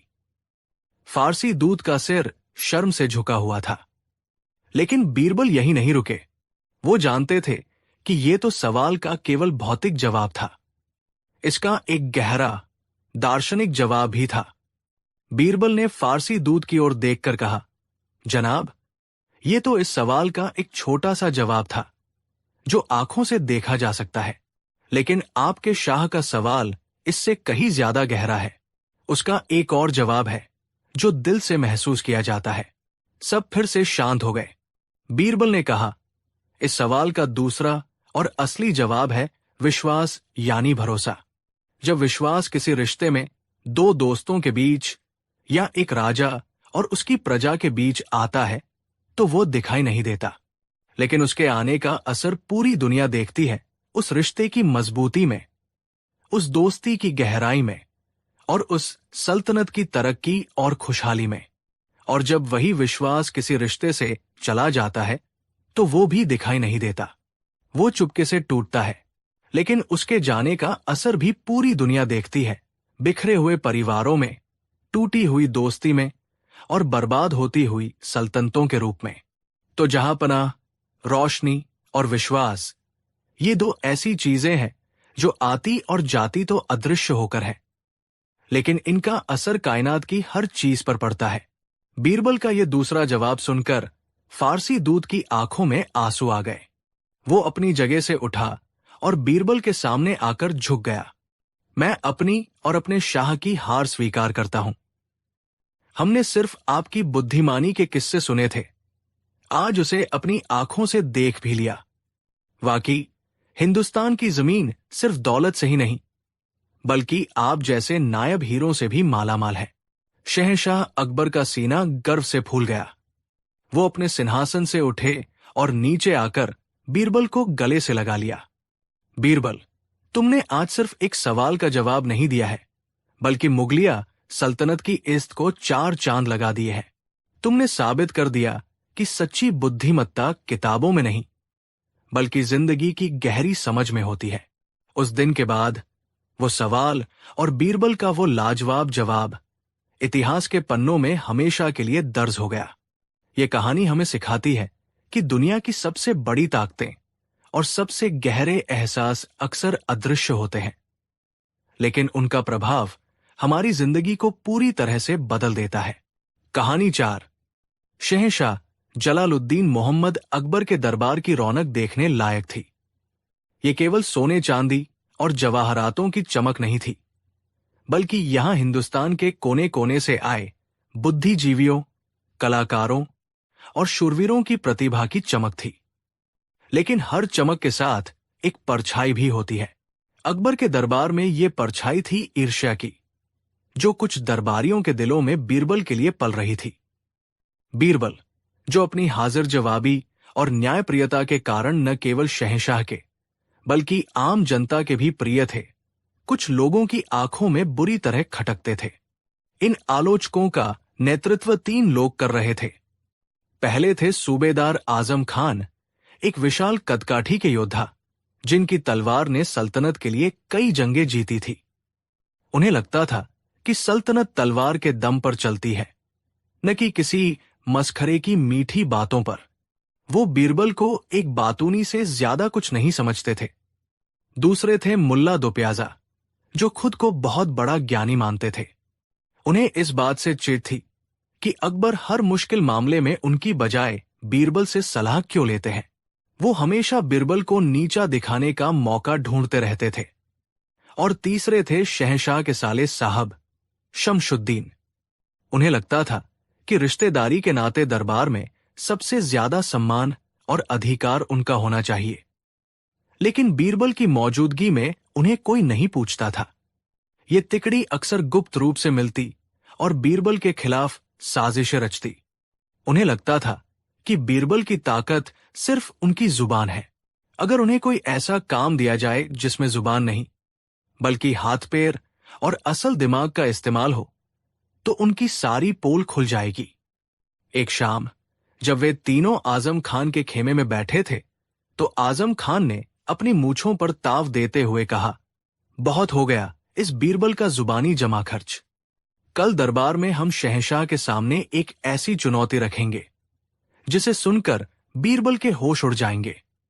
एक ऐसा काम जिसे पूरा करने के लिए अक्ल चाहिए, लफ्फाजी नहीं। मुल्ला दोप्याजा ने पूछा, लेकिन चुनौती होगी क्या? आजम खान हंसा, हम बीरबल से कहेंगे कि वो हमें पूरे आगरा शहर की लंबाई और चौड़ाई नाप कर दिखाए, और वो भी सिर्फ कल सुबह तक। जब वो ये नहीं कर पाएगा तो हम शहंशाह से कहेंगे कि देखिए, जब असल काम की बारी आती है तो आपका ये हीरा मिट्टी का ढेर साबित होता है। ये योजना सुनकर तीनों की आंखों में दुष्टता की चमक आ गई। ये एक अचूक योजना थी। इतना बड़ा शहर जिसकी गलियां भूल भुलैया जैसी थी, उसे एक रात में नापना असंभव था। अगले दिन दरबार लगा। शहंशाह अकबर अच्छे मूड में थे।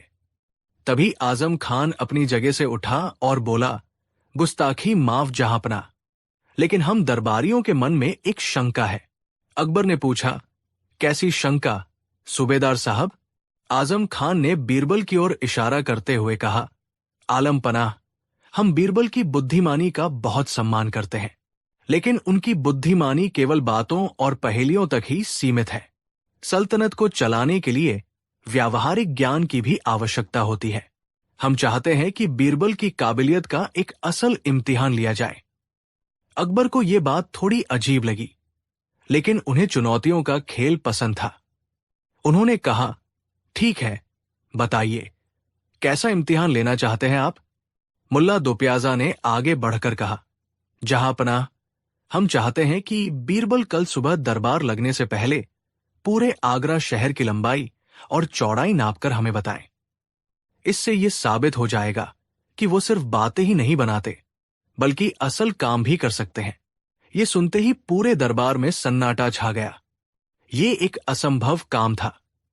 सारे दरबारी एक दूसरे का मुंह देखने लगे। ये बीरबल को फंसाने का एक सीधा सीधा जाल था। अकबर ने बीरबल की ओर देखा। उनके चेहरे पर भी चिंता की लकीरें थी। उन्होंने कहा, बीरबल, यह तो बहुत ही मुश्किल काम है। क्या तुम इसे स्वीकार करते हो? बीरबल के सभी आलोचक मुस्कुरा रहे थे। उन्हें पूरा यकीन था कि बीरबल हार मान लेंगे और आज उनकी इज्जत मिट्टी में मिल जाएगी। लेकिन बीरबल के चेहरे पर शिकन तक नहीं थी। वो शांत भाव से अपनी जगह से उठे और बोले, जहांपनाह, मुझे ये चुनौती स्वीकार है। पूरा दरबार हैरान रह गया। बीरबल ने आगे कहा, लेकिन मेरी कुछ शर्तें हैं। मुझे शाही खजाने से कुछ सामान चाहिए होगा। आजम खान हंसा, देखो, अभी से बहाने बनाने लगा। कहो, क्या चाहिए? बीरबल ने कहा, मुझे बस 100 गज लंबी एक मजबूत रस्सी, थोड़ी सी चौक और 4 भरोसेमंद सहायक चाहिए। मैं कल सुबह आपको आगरा शहर की लंबाई और चौड़ाई का सही माप बता दूंगा। अकबर ने तुरंत उनकी मांग पूरी करने का आदेश दिया। दरबार बर्खास्त हो गया। आजम खान, मुल्ला और शमशुद्दीन अपनी जीत की खुशी में एक दूसरे को देखकर मुस्कुरा रहे थे। उन्हें लगा कि बीरबल ने अपनी हार पहले ही मान ली है, तभी तो ऐसे अजीबोगरीब सामान की मांग कर रहा है। उस दोपहर बीरबल ने अपने चारों सहायकों को बुलाया। उन्होंने उन्हें रस्सी और चौक दी, लेकिन उन्हें शहर नापने के लिए नहीं भेजा। इसके बजाय उन्होंने उन्हें एक अजीब सा काम सौंपा। उन्होंने एक सहायक को शहर के उत्तरी छोर पर, एक को दक्षिणी, एक को पूर्वी और एक को पश्चिमी छोर पर भेजा। उन्होंने कहा, तुम लोग बस वहां जाकर इंतजार करना और शहर में हो रही हर छोटी बड़ी गतिविधि पर नजर रखना। सहायक हैरान थे, लेकिन उन्होंने बीरबल का हुक्म माना। इसके बाद बीरबल ने शाही कपड़े उतारे और एक आम आदमी का भेष धारण कर लिया। वो अकेले ही आगरा की गलियों में निकल पड़े। वो किसी नापने वाले फीते या औजार के बिना बस घूम रहे थे। वो कभी किसी बाजार में रुककर लोगों की बातें सुनते, कभी किसी मंदिर के बाहर बैठे भिखारियों के पास बैठ जाते, तो कभी यमुना के घाट पर बैठकर नाविकों से बतियाते। उन्होंने एक सिपाही से बात की जो अपनी जान की परवाह किए बिना सल्तनत की सीमा की रक्षा करता था। उन्होंने एक मां को देखा जो अपने बच्चों को आधी रोटी खिलाकर खुद भूखी सो जाती थी। उन्होंने एक व्यापारी को देखा जो मुनाफा कमाने के लिए अनाज में मिलावट कर रहा था। और उन्होंने एक फकीर को भी देखा जो अपनी झोली में मिले चंद सिक्कों को भी एक जरूरतमंद को दे रहा था। शाम ढल गई, रात हो गई, लेकिन बीरबल नापजोक करने की बजाय बस शहर की आत्मा को महसूस कर रहे थे। उनके आलोचक अपने अपने घरों में जश्न मना रहे थे, ये सोचकर कि बीरबल अपनी हार के डर से कहीं छिप गए हैं। अगली सुबह दरबार समय पर शुरू हुआ। सबकी आंखें दरवाजे पर टिकी थी। आजम खान और उसके साथी विजयी भाव से बैठे थे। उन्हें लग रहा था कि आज बीरबल दरबार में मुंह दिखाने की हिम्मत नहीं करेंगे। तभी बीरबल ने दरबार में प्रवेश किया। उनके चेहरे पर रात भर जागने की कोई थकान नहीं थी, बल्कि एक अद्भुत शांति और आत्मविश्वास था। अकबर ने बेचैनी से पूछा, बीरबल, रात भर कहाँ थे? क्या तुम अपना काम पूरा कर पाए? बताओ, हमारे आगरा शहर की लंबाई और चौड़ाई कितनी है? आजम खान ने ताना कसा, कहिए बीरबल जी, कुछ गज कम रह गए या ज्यादा हो गए? बीरबल मुस्कुराए और शहंशाह के सिंहासन के पास पहुंचे। उन्होंने कहा, जहां पनाह, मैंने पूरी रात लगाकर आपके शहर को नापा है, लेकिन एक शहर को नापने का सिर्फ एक तरीका नहीं होता। मैंने आगरा को 2 तरीकों से नापा है। दरबार में सब चुप होकर सुनने लगे। बीरबल ने कहा, पहला माप तो वो है जो मेरे आलोचक सुनना चाहते हैं। मेरे सहायकों ने शहर के चारों कोनों को चिन्हित कर लिया है। अगर आप चाहे तो शाही गणितज्ञों को भेजकर उन निशानों के बीच की दूरी नाप सकते हैं। आपको कुछ लाख गज का एक आंकड़ा मिल जाएगा। लेकिन जहांपनाह, क्या दीवारों और सड़कों को नाप लेने से एक शहर का असली माप पता चल सकता है? बीरबल एक पल के लिए रुके और फिर उनकी आवाज में एक गहराई आ गई।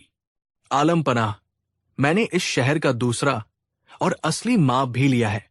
उन्होंने आजम खान की ओर देखकर कहा, हमारे आगरा शहर की लंबाई यहां के एक एक वफादार सिपाही की हिम्मत से लेकर सल्तनत की सरहदों तक फैली है। इसकी लंबाई उन किसानों के पसीने में है जो इस जमीन पर सोना उगाते हैं। इसकी लंबाई उन माओं की दुआओं में है जो अपने बेटों को देश की रक्षा के लिए भेजती है। फिर उन्होंने मुल्ला दोप्याजा की ओर देखा, और जहांपनाह, हमारे आगरा शहर की चौड़ाई उन दानी पुरुषों और महिलाओं के दिलों जितनी है जो भूखों को खाना खिलाते हैं और बेघरों को छत देते हैं। इसकी चौड़ाई उन कलाकारों के हुनर में है जिनकी कला की ख्याति पूरी दुनिया में फैली है। इसकी चौड़ाई उन संतों और फकीरों के ज्ञान में है जो हमें इंसानियत का पाठ पढ़ाते हैं। बीरबल की आवाज अब और बुलंद हो गई और उन्होंने पूरे दरबार की ओर देखकर कहा, एक शहर ईंट और पत्थर से नहीं बनता जहांपनाह, वो बनता है अपने लोगों के चरित्र, उनकी वफादारी, उनकी हिम्मत और उनकी दया से। अब बीरबल सीधे अपने आलोचकों की आंखों में आंखें डालकर बोले, लेकिन जहांपनाह, मैंने ये भी पाया कि इस महान शहर में कुछ जगह बहुत संकरी भी है। कुछ लोगों के दिल इतने तंग हैं कि वे दूसरों की कामयाबी को बर्दाश्त नहीं कर सकते। कुछ लोगों की सोच इतनी छोटी है कि वे बुद्धि को सिर्फ जुबानी कलाकारी समझते हैं और हुनर को सिर्फ तलवारबाजी। उनकी दुनिया बस उनकी अपनी ईर्ष्या और अहंकार तक ही सीमित है। वे इस महान शहर में रहते हुए भी एक बहुत छोटी सी जगह घेरते हैं। बीरबल की ये बात एक तीर की तरह उनके आलोचकों के सीने में जा लगी। आजम खान, मुल्ला दोप्याजा और शमशुद्दीन के चेहरे शर्म से लाल हो गए। उन्होंने बीरबल को नीचा दिखाने के लिए एक व्यावहारिक सवाल पूछा था, और बीरबल ने उसी सवाल का एक ऐसा दार्शनिक और गहरा जवाब दिया था जिसने उनकी अपनी छोटी सोच को पूरे दरबार के सामने नंगा कर दिया था। पूरा दरबार सन्न रह गया। फिर तालियों की गड़गड़ाहट से दीवान-ए-आम गूंज उठा। शहंशाह अकबर अपनी गद्दी से उठ खड़े हुए। उनकी आंखों में बीरबल के लिए सम्मान और स्नेह था। अकबर ने कहा, वाह बीरबल, वाह! तुमने आज सिर्फ आगरा शहर का माप ही नहीं बताया, बल्कि तुमने हमें बुद्धि और ज्ञान का असली मतलब भी समझा दिया है।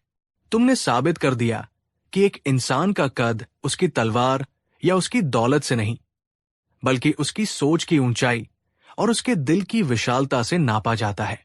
फिर शहंशाह ने गुस्से से आजम खान और उसके साथियों की ओर देखा। तुम लोगों ने बीरबल का इम्तिहान लेना चाहा, लेकिन असल में बीरबल ने तुम लोगों की छोटी सोच का पर्दाफाश कर दिया है। आज के बाद अगर किसी ने बीरबल की काबिलियत पर शक करने की हिम्मत की, तो उसे सल्तनत के दुश्मन की तरह सजा दी जाएगी। उस दिन के बाद उन आलोचकों की फिर कभी हिम्मत नहीं हुई कि वे बीरबल के सामने सिर उठा सकें। बीरबल ने बिना किसी हथियार या कठोर शब्द का प्रयोग किए केवल अपनी बुद्धि और ज्ञान के प्रकाश से अपने दुश्मनों को इस तरह पराजित किया था कि उनकी हार सदियों तक याद रखी जाने वाली थी। उन्होंने ये साबित कर दिया था कि सबसे बड़ा आलोचक आपकी काबिलियत पर शक नहीं करता, बल्कि वो आपकी महानता को स्वीकार करने से डरता है। कहानी 5। बात उस समय की है जब हिंदुस्तान पर शहंशाह जलालुद्दीन मोहम्मद अकबर का शासन था और उनकी राजधानी आगरा पूरी दुनिया में अपनी शानो शौकत के लिए मशहूर थी।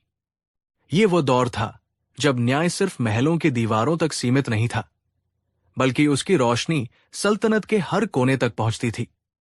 और इस रोशनी का सबसे बड़ा स्रोत थे अकबर के नवरत्न बीरबल। आगरा के बाहरी इलाके में जंगल के किनारे एक छोटा सा गांव था। उस गांव में रामू नाम का एक गरीब लकड़हारा रहता था। रामू बहुत ही ईमानदार और मेहनती इंसान था। उसका परिवार छोटा था।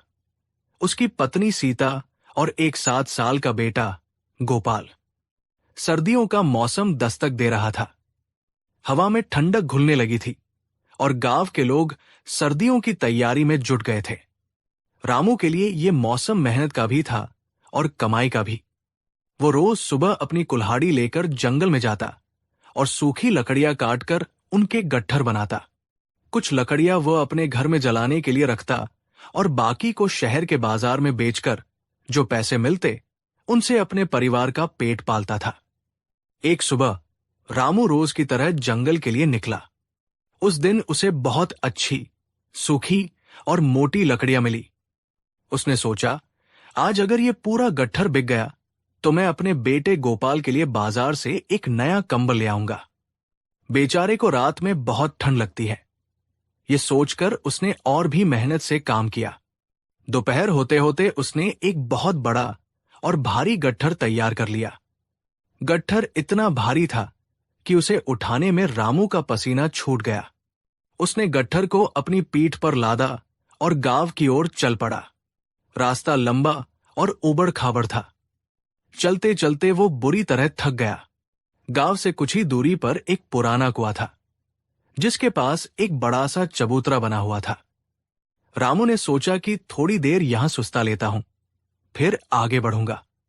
उसने लकड़ी का भारी गट्ठर चबूतरे पर रखा, कुएं से पानी निकाल कर पिया और वहीं चबूतरे पर लेटकर अपनी थकान मिटाने लगा। दिन भर की मेहनत के कारण उसकी आंख लग गई। उसी गांव में श्यामलाल नाम का एक आदमी भी रहता था। श्यामलाल थोड़ा चालाक और लालची किस्म का इंसान था। वो रामू का पड़ोसी था और उसकी मेहनत से मन ही मन जलता था। उस दिन वो भी बाजार से लौट रहा था। जब वो कुएं के पास से गुजरा तो उसकी नजर चबूतरे पर रखे लकड़ी के उस शानदार गट्ठर पर पड़ी। उसने देखा कि रामू गहरी नींद में सो रहा है। श्यामलाल के मन में लालच ने घर कर लिया। उसने सोचा, ये गट्ठर तो बहुत बढ़िया है, इसे बाजार में बेचकर अच्छे खासे पैसे मिल जाएंगे। रामू तो सो रहा है, उसे क्या पता चलेगा। मैं ये गट्ठर उठा लेता हूं, और अगर वो जागेगा तो कह दूंगा कि ये मेरा है। ये सोचकर श्यामलाल ने गट्ठर को उठाने की कोशिश की। जैसे ही उसने गट्ठर को हिलाया, रामू की नींद खुल गई। उसने देखा कि श्यामलाल उसका गट्ठर उठाने की कोशिश कर रहा है। रामू उठकर खड़ा हो गया और बोला, अरे श्याम भैया, ये तुम क्या कर रहे हो? ये मेरा गट्ठर है। श्यामलाल ने बेशर्मी से जवाब दिया। तुम्हारा गट्ठर? ये मेरा गट्ठर है, मैं इसे जंगल से काट कर लाया हूं। मैं तो बस यहां पानी पीने के लिए रुका था। तुम झूठे हो, तुम मेरा गट्ठर चुराने की कोशिश कर रहे हो। रामू हैरान रह गया। उसने कहा, ये तुम क्या कह रहे हो?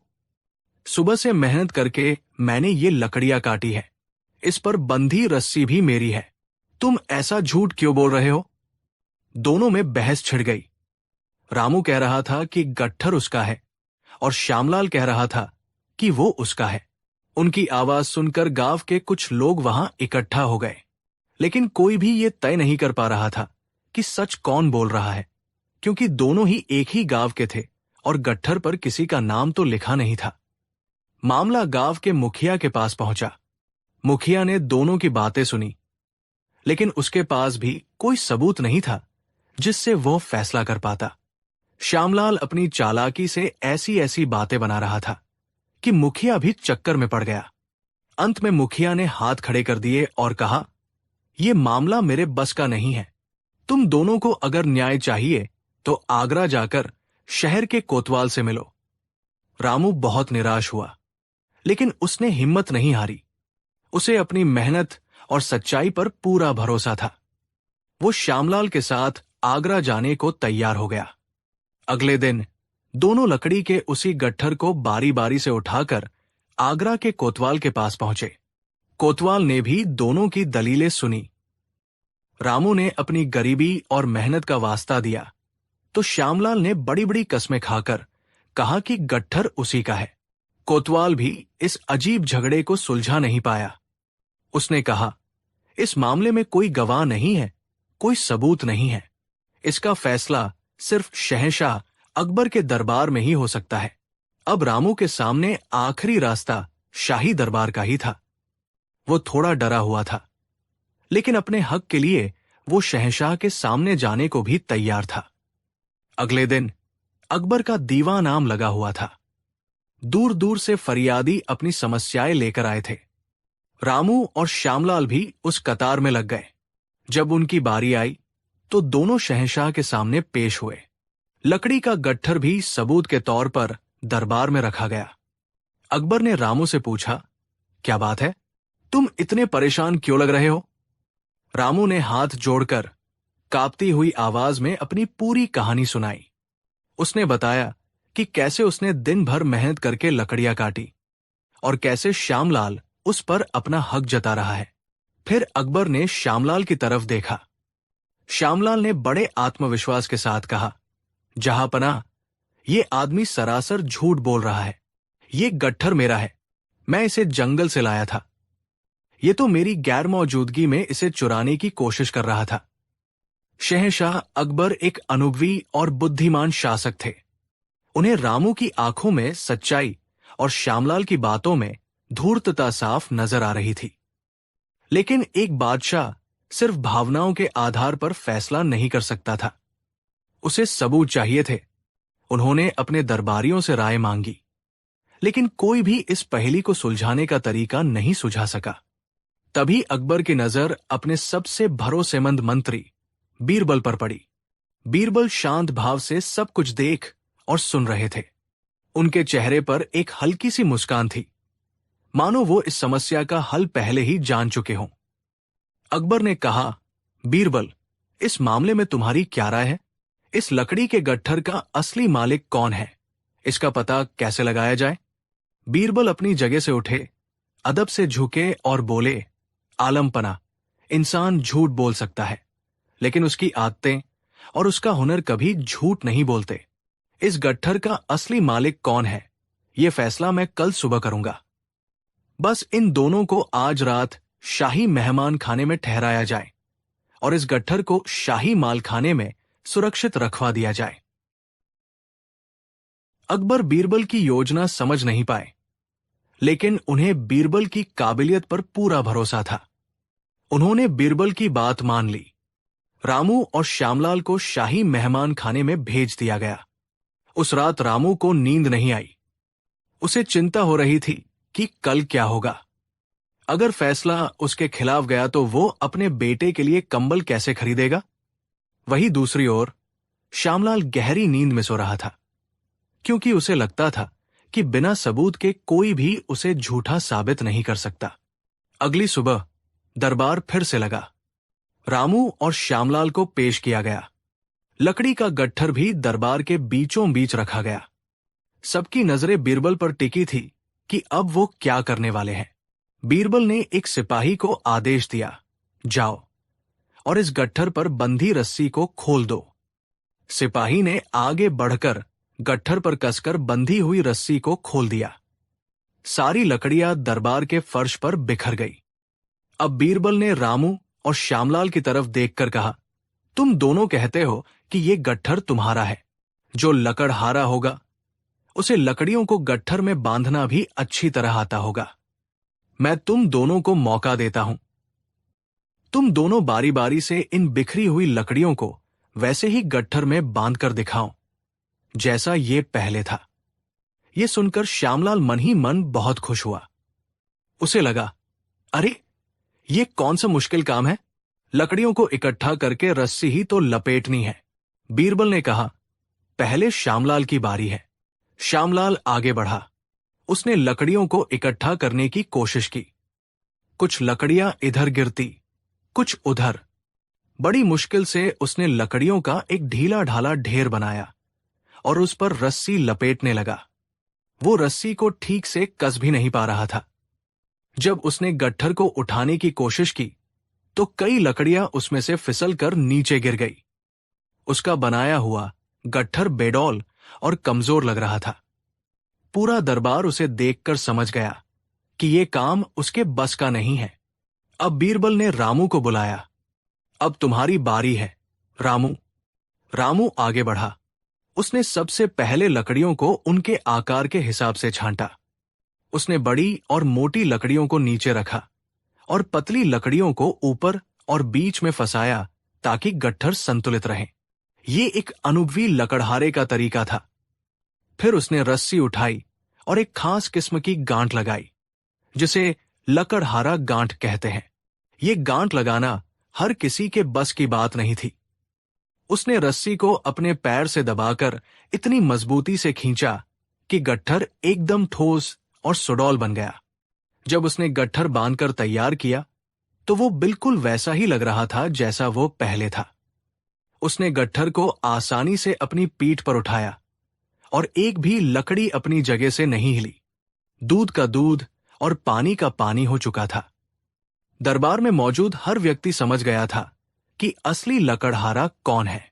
बीरबल मुस्कुराए और शहंशाह अकबर की ओर मुड़े। जहां पनाह, अब फैसला आपके सामने है। श्यामलाल लकड़ियों का ढेर तो बना सका, लेकिन एक सच्चा लकड़हारा ही जानता है कि लकड़ियों को कला और हुनर से कैसे एक मजबूत गट्ठर में बदला जाता है। रामू के हाथों की सफाई और उसकी गांठ बता रही है कि ये मेहनत उसी की है। शहंशाह अकबर का चेहरा न्याय के संतोष से चमक उठा। उन्होंने श्यामलाल की ओर क्रोध से देखा। अकबर ने गरज कर कहा, धूर्त और लालची इंसान, तूने न सिर्फ एक गरीब की मेहनत चुराने की कोशिश की, बल्कि शाही दरबार को भी गुमराह किया। तेरी इस हरकत के लिए तुझे सख्त सजा मिलेगी। अकबर ने फैसला सुनाया, श्यामलाल को 100 कोड़े मारने की सजा दी जाती है और उसे 1 महीने के लिए जेल में डाला जाए। साथ ही उसे अपनी कमाई में से 100 सोने की अशर्फिया रामू को हर्जाने के तौर पर देनी होंगी। फिर अकबर ने रामू की ओर देखकर कहा, रामू, हम तुम्हारी ईमानदारी और मेहनत से बहुत प्रसन्न हुए। ये लकड़ी का गट्ठर तो तुम्हारा है ही, साथ ही शाही खजाने से तुम्हें 100 अशर्फिया और इनाम में दी जाती है, ताकि तुम और तुम्हारा परिवार सुख से जीवन बिता सको। रामू की आंखों से खुशी के आंसू बह निकले। उसने शहंशाह अकबर और बीरबल का लाखों बार शुक्रिया अदा किया। उसे न सिर्फ उसका हक वापस मिला था, बल्कि उसकी ईमानदारी का इतना बड़ा इनाम भी मिला था। उस दिन रामू जब अपने गांव लौटा तो वो सिर्फ लकड़ी का गट्ठर ही नहीं, बल्कि न्याय का विश्वास और अपनी मेहनत का सम्मान भी साथ लेकर आया था। उसने बाजार से अपने बेटे गोपाल के लिए सबसे अच्छा और गर्म कंबल खरीदा। ये कहानी हमें सिखाती है कि सच्चाई और हुनर को कभी छिपाया नहीं जा सकता। झूठ के पांव नहीं होते और वो ज्यादा देर तक टिक नहीं सकता। बीरबल ने अपनी बुद्धिमत्ता से यह साबित कर दिया कि सच्चा न्याय केवल गवाहों और सबूतों का मोहताज नहीं होता, बल्कि वो इंसान के कर्म और उसकी कला में भी छिपा होता है। कहानी 6। आगरा शहर की चहल पहल से जरा दूर एक छोटी सी बस्ती थी, जहां मेहनतकश लोग रहा करते थे। इसी बस्ती में कल्लू नाम का एक सीधा सादा धोबी अपनी पत्नी राधा के साथ रहता था। कल्लू के पास जमीन जायदाद के नाम पर कुछ नहीं था, सिवाय एक छोटी सी झोपड़ी और उसके वफादार साथी भोलू के। भोलू कोई इंसान नहीं, बल्कि उसका गधा था। लेकिन कल्लू के लिए वो किसी दोस्त या बेटे से कम नहीं था। हर सुबह सूरज की पहली किरण के साथ कल्लू और भोलू का दिन शुरू हो जाता। कल्लू शहर की बड़ी बड़ी हवेलियों से कपड़ों के भारी भरकम गट्ठर लाता और उन्हें भोलू की पीठ पर लाद देता। भोलू बिना किसी शिकायत के उस बोझ को उठाए यमुना के घाट तक चलता। वहां कल्लू घंटों तक पत्थरों पर कपड़े पटक कर धोता और भोलू पास ही एक पेड़ की छांव में चुपचाप खड़ा अपने मालिक को देखता रहता, जैसे उसकी मेहनत में उसका साथ दे रहा हो। कल्लू गरीब जरूर था, लेकिन दिल का बहुत बड़ा था। वो खुद चाहे एक रोटी कम खा ले, लेकिन भोलू के चारे में कभी कमी नहीं आने देता था। काम से लौटते वक्त वो भोलू के लिए गुड़ की एक डली जरूर खरीदता। वो भोलू से बातें करता, उसे अपने दिन भर का हाल सुनाता और भोलू भी अपनी बड़ी बड़ी काली आंखों से उसे ऐसे देखता मानो सब समझ रहा हो। उनकी दोस्ती उस बस्ती में एक मिसाल थी। लोग कहते थे, जानवर हो तो भोलू जैसा और मालिक हो तो कल्लू जैसा। उसी बस्ती के दूसरे छोर पर सेठ हरदयाल की आलीशान हवेली थी। हरदयाल एक लालची और घमंडी आदमी था, जिसे अपनी दौलत पर बहुत गुरूर था। वो गरीबों को कीड़े मकोड़ों से ज्यादा नहीं समझता था। संयोग से कुछ हफ्ते पहले ही सेठ हरदयाल का अपना गधा बीमारी से मर गया था। उसे एक नए गधे की जरूरत थी, लेकिन वो पैसे खर्च करना नहीं चाहता था। उसकी बुरी नजर अक्सर कल्लू के हटे कट्टे और स्वस्थ गधे भोलू पर पड़ती थी। वो मन ही मन सोचता, इस फक्कड़ धोबी के पास इतना शानदार जानवर क्या कर रहा है, इसे तो मेरी सेवा में होना चाहिए। एक दिन जब कल्लू घाट पर कपड़े धो रहा था, तो अचानक मौसम ने करवट ली। आसमान में काले बादल घिर आए और जोरों की आंधी के साथ बारिश शुरू हो गई। सभी धोबी अपना अपना सामान समेटकर भागने लगे। कल्लू ने भी जल्दी जल्दी गीले कपड़े समेटे और भोलू को लेकर घर की ओर चल पड़ा। बारिश इतनी तेज थी कि रास्ते में कीचड़ और फिसलन हो गई। कल्लू के घर के पास एक संकरी गली में भोलू का पैर कीचड़ में फिसल गया और वो गिर पड़ा। उसके पैर में हल्की चोट आ गई और वह लंगड़ाने लगा। कल्लू का दिल दर्द से भर गया। उसने भोलू की पीठ से सारा बोझ उतारा और उसे सहारा देकर धीरे धीरे घर तक लाया। उसने अपनी फटी हुई धोती से एक टुकड़ा फाड़कर भोलू के घाव पर बांधा और उसे गर्म पानी से सेंकने लगा। उस रात कल्लू और राधा दोनों भूखे सो गए, क्योंकि उन्होंने अपनी रोटी के हिस्से का गुड़ और आटा भोलू को खिला दिया था, ताकि उसे ताकत मिले। अगली सुबह जब कल्लू उठा तो उसने देखा कि झोपड़ी के बाहर जहां वो भोलू को बांधता था, वहां सिर्फ रस्सी का एक टूटा हुआ टुकड़ा पड़ा था। भोलू गायब था। कल्लू का कलेजा मुंह को आ गया। वो पागलों की तरह भोलू भोलू चिल्लाता हुआ पूरी बस्ती में घूमने लगा। उसने हर गली, हर नुक्कड़ छान मारा, हर किसी से पूछा, लेकिन भोलू का कहीं कोई पता नहीं चला। राधा भी रो रो कर बेहाल थी। कल्लू का तो जैसे सब कुछ लुट गया था। भोलू सिर्फ उसका गधा नहीं था, वो उसकी रोजी रोटी का एकमात्र जरिया था। उसके बिना वो बेबस और लाचार था। पूरा दिन ढूंढने के बाद शाम को जब वो थक हार कर घर लौट रहा था, तो किसी ने उसे बताया कि उसने सेठ हरदयाल की हवेली के पीछे बने अस्तबल में एक नया गधा देखा है, जो बिल्कुल भोलू जैसा दिखता है। एक उम्मीद की किरण के साथ कल्लू कांपते कदमों से सेठ हरदयाल की हवेली पहुंचा। उसने हिम्मत करके दरवाजा खटखटाया। सेठ के नौकर ने दरवाजा खोला और उसे घृणा से देखा। कल्लू ने हाथ जोड़कर कहा, सेठ जी से मिलना है, मेरा गधा खो गया है, शायद वो यहां हो। नौकर उसे दुत्कार कर भगाने ही वाला था कि सेठ हरदयाल खुद बाहर आ गया। सेठ हरदयाल, बनावटी हैरानी से, कौन हो तुम और यहां क्या शोर मचा रहे हो? कल्लू गिड़गिड़ाते हुए, मालिक, मैं कल्लू धोबी हूं। मेरा गधा भोलू रात से गायब है। किसी ने बताया कि वो आपके पास है। कृपा करके मेरा भोलू मुझे लौटा दीजिए, उसके बिना मैं और मेरा परिवार भूखे मर जाएंगे। सेठ हरदयाल जोर से हंसा। तुम्हारा गधा? अरे मूर्ख, वो मेरा गधा है, उसका नाम मोती है। मेरा पुराना गधा मर गया था, तो मैं कल ही इसे बाजार से खरीद कर लाया हूं। अब दफा हो जाओ यहां से, वरना धक्के मारकर बाहर निकलवा दूंगा।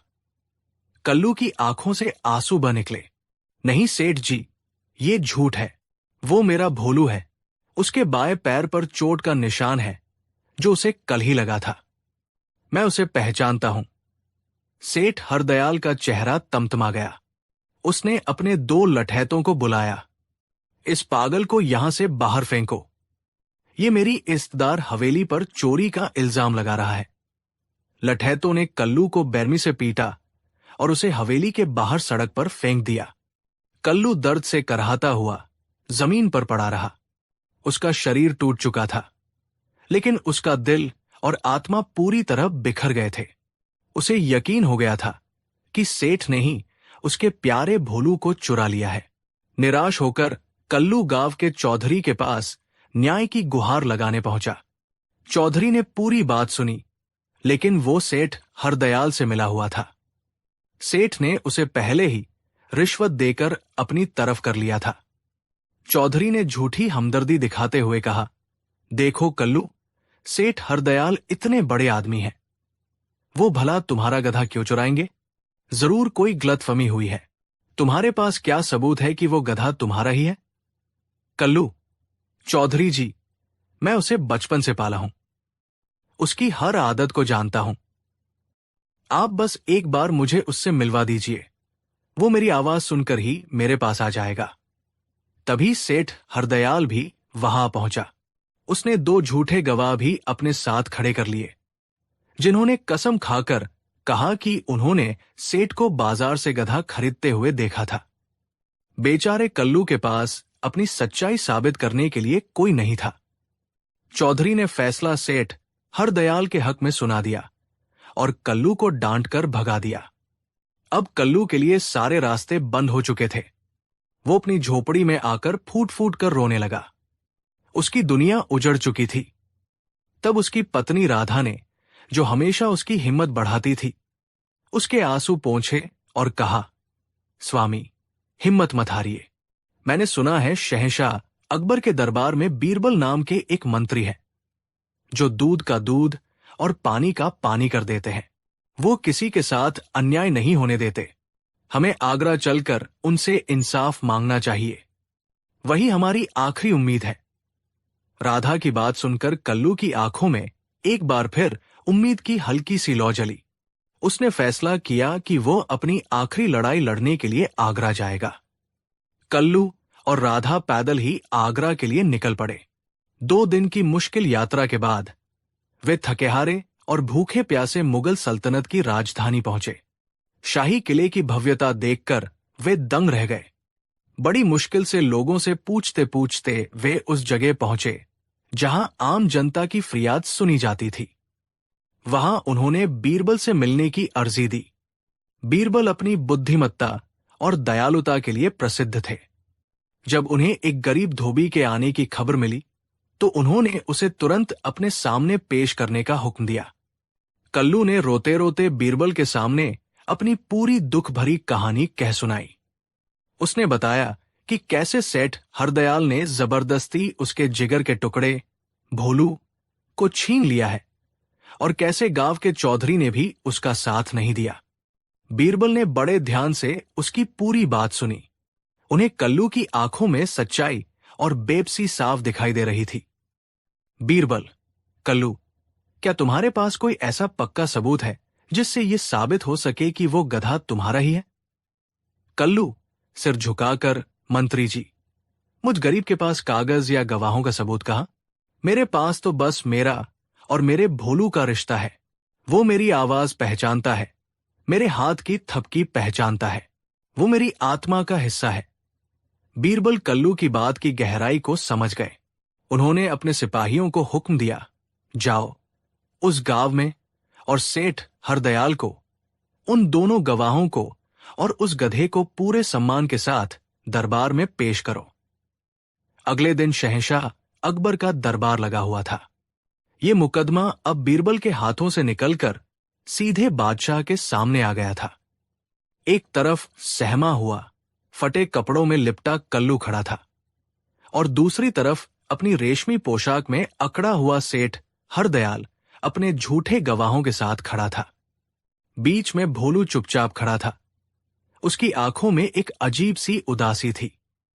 अकबर, सेठ हरदयाल, इस धोबी का कहना है कि ये गधा इसका है जिसे तुमने चुरा लिया है।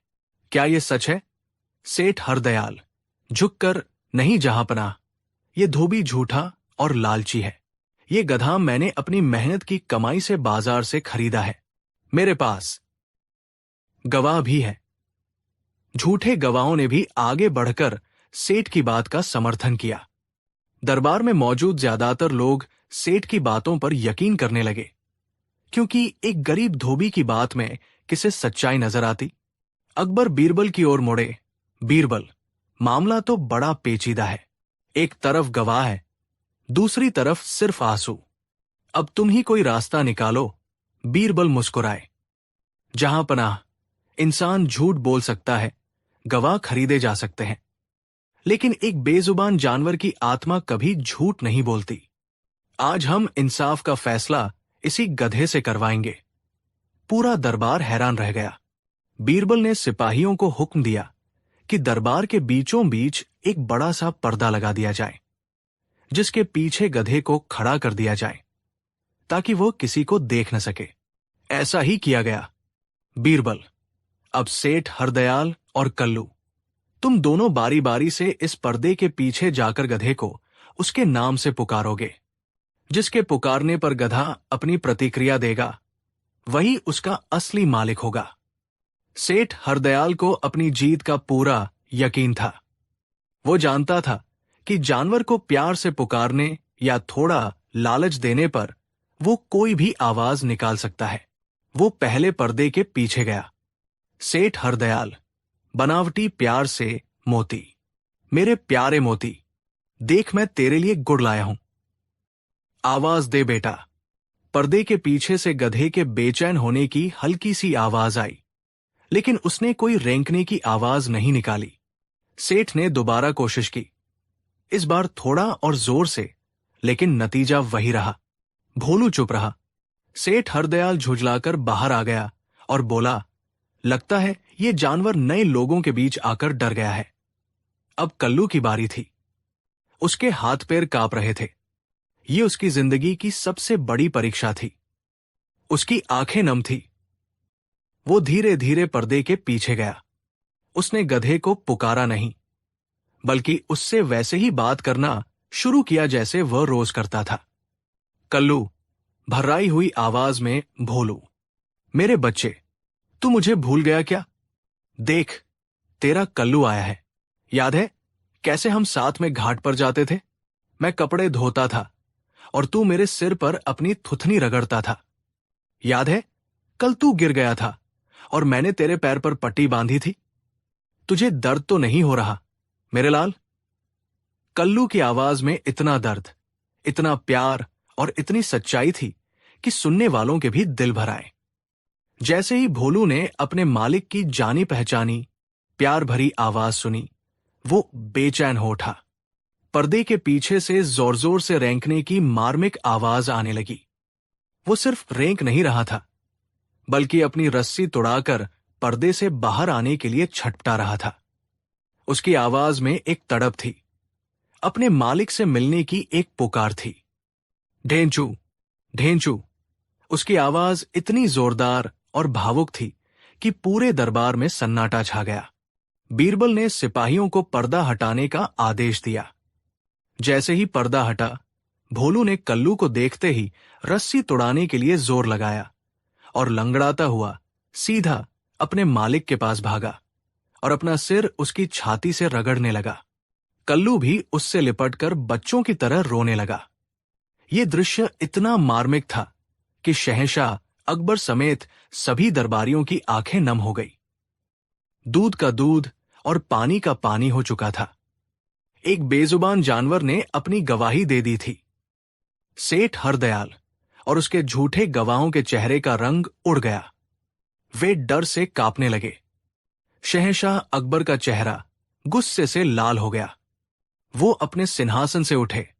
अकबर, कड़क आवाज में, सेठ हरदयाल, तुम्हारी ये हिम्मत! तुमने न सिर्फ एक गरीब पर जुल्म किया, बल्कि सल्तनत के दरबार को गुमराह करने की भी कोशिश की।